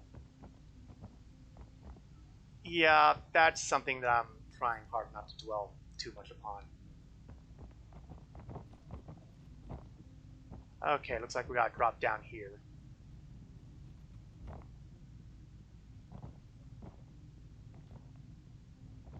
Getting out of here is going to be... I don't know if the word fun is what I want to use because it feels wrong, but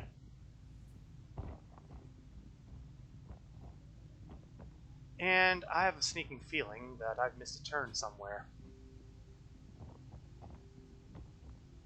Okay, out we go.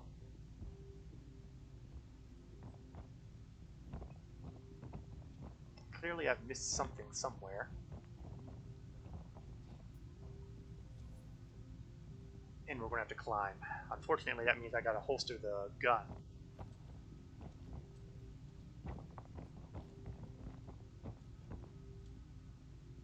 Oh, come on. I should be able to climb that. I do it at Klesher all the time. Yeah, maybe I shouldn't admit to that. Oh, yes, I'm in the Klesher Penitentiary on a regular basis.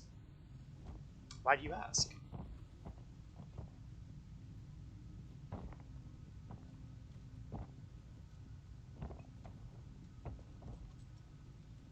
Oh, come on, I feel like there's...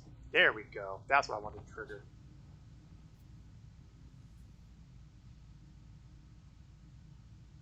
Okay, that's the dead body, so I want to go that way.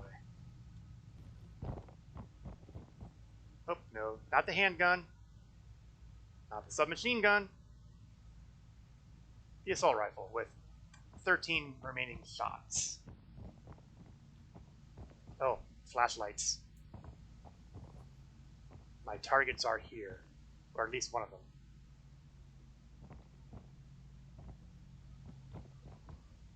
Either that or it's a really silly player.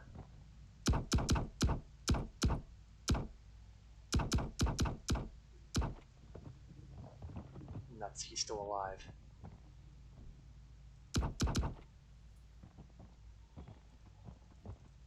Out of ammo. Nuts. And there's two of them.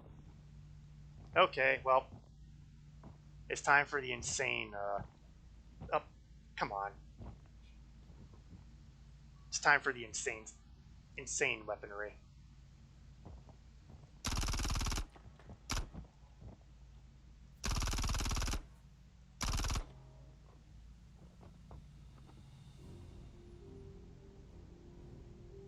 Both dead. Two more targets. Can I do it?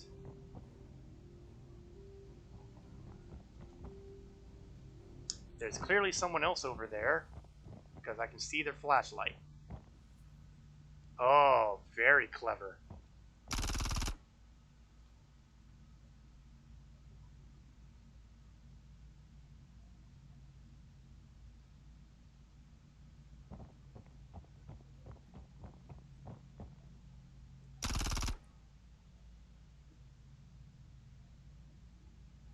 Oh, come on. Isn't that guy down yet?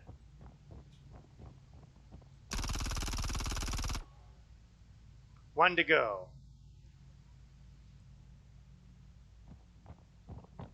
And I think that's him over here.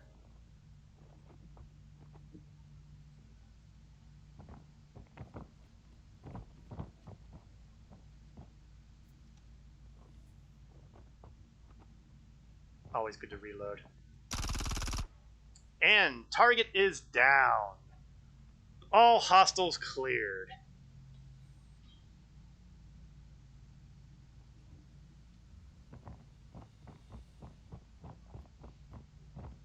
And that is how you clear a cave mission. Unfortunately, the cave mission also includes one more tiny, almost insignificant detail. You need to get out.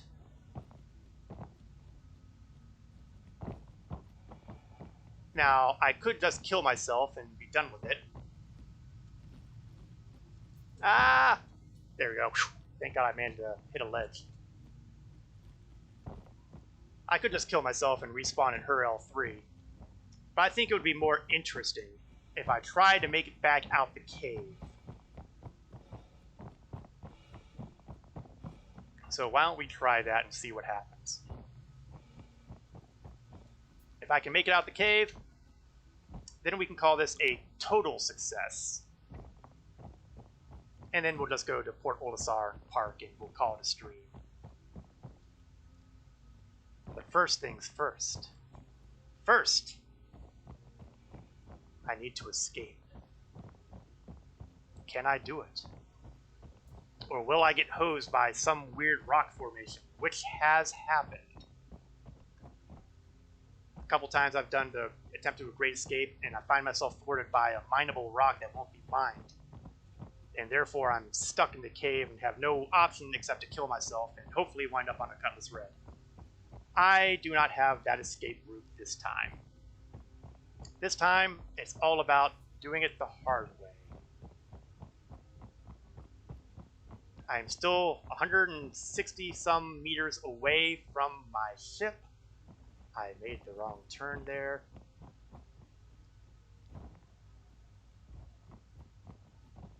So we are still working our way through here. The good news is all the bad guys are dead, so theoretically speaking, nobody will be shooting me. Theoretically. All that said, it is always possible that somebody else will decide, hey, I want to do a cave mission today. And it'll happen to be on Daymar. And it'll have to be in this cave. And then things will get entertaining. My hope is that it doesn't turn out like that. But so far, we're doing pretty well. Still ascending. And I am out of the cave. And there's my Talon waiting for me to come home.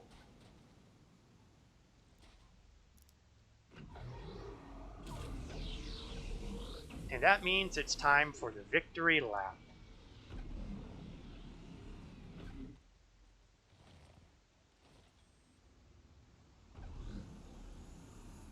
This was actually a much more pleasant cave encounter than ones I had at Hurston, because for starters, Daymar is relatively temperate. Not like Aberdeen, which is like the 10th level of hell. And it didn't have that crazy rock formation that I mentioned earlier, where you got stuck.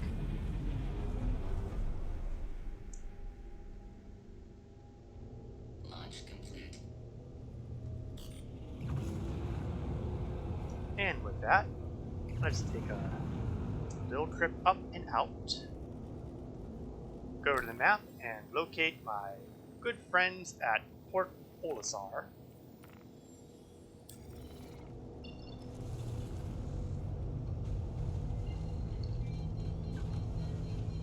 Get myself in. Alright. Sometimes I wonder about that diamond thing in the center of the display there. It looks like it would fit and match here, but that's not what it's aligning on. It's aligning on the crosshairs. So why that's there, aside to confuse people like crazy, your guess is as good as mine.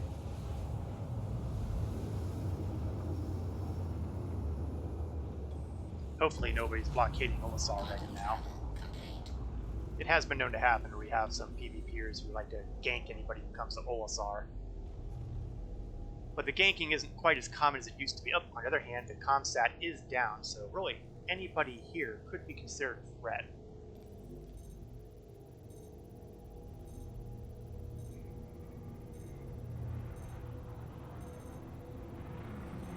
Okay, he's got no crime stats, so he's not a danger. Or if he is a danger, he's a very well-behaved danger.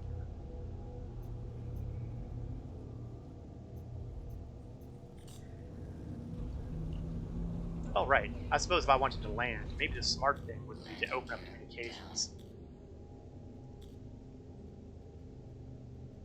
Please proceed to assigned landing bay. Better. And my sand landing bay is right here.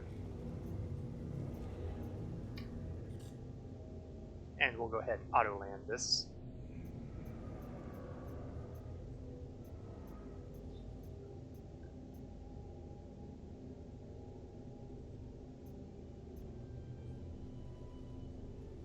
Landing complete. We'll take a second to refuel Landing complete. and repair Please stay. and restock. Hey, my restock capability is here. Maybe I will get those torpedoes back. Awesome.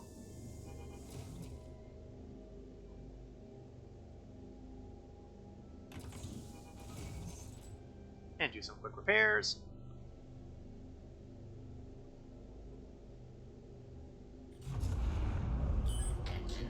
And those are the repairs. And let's see if my ship blows up again.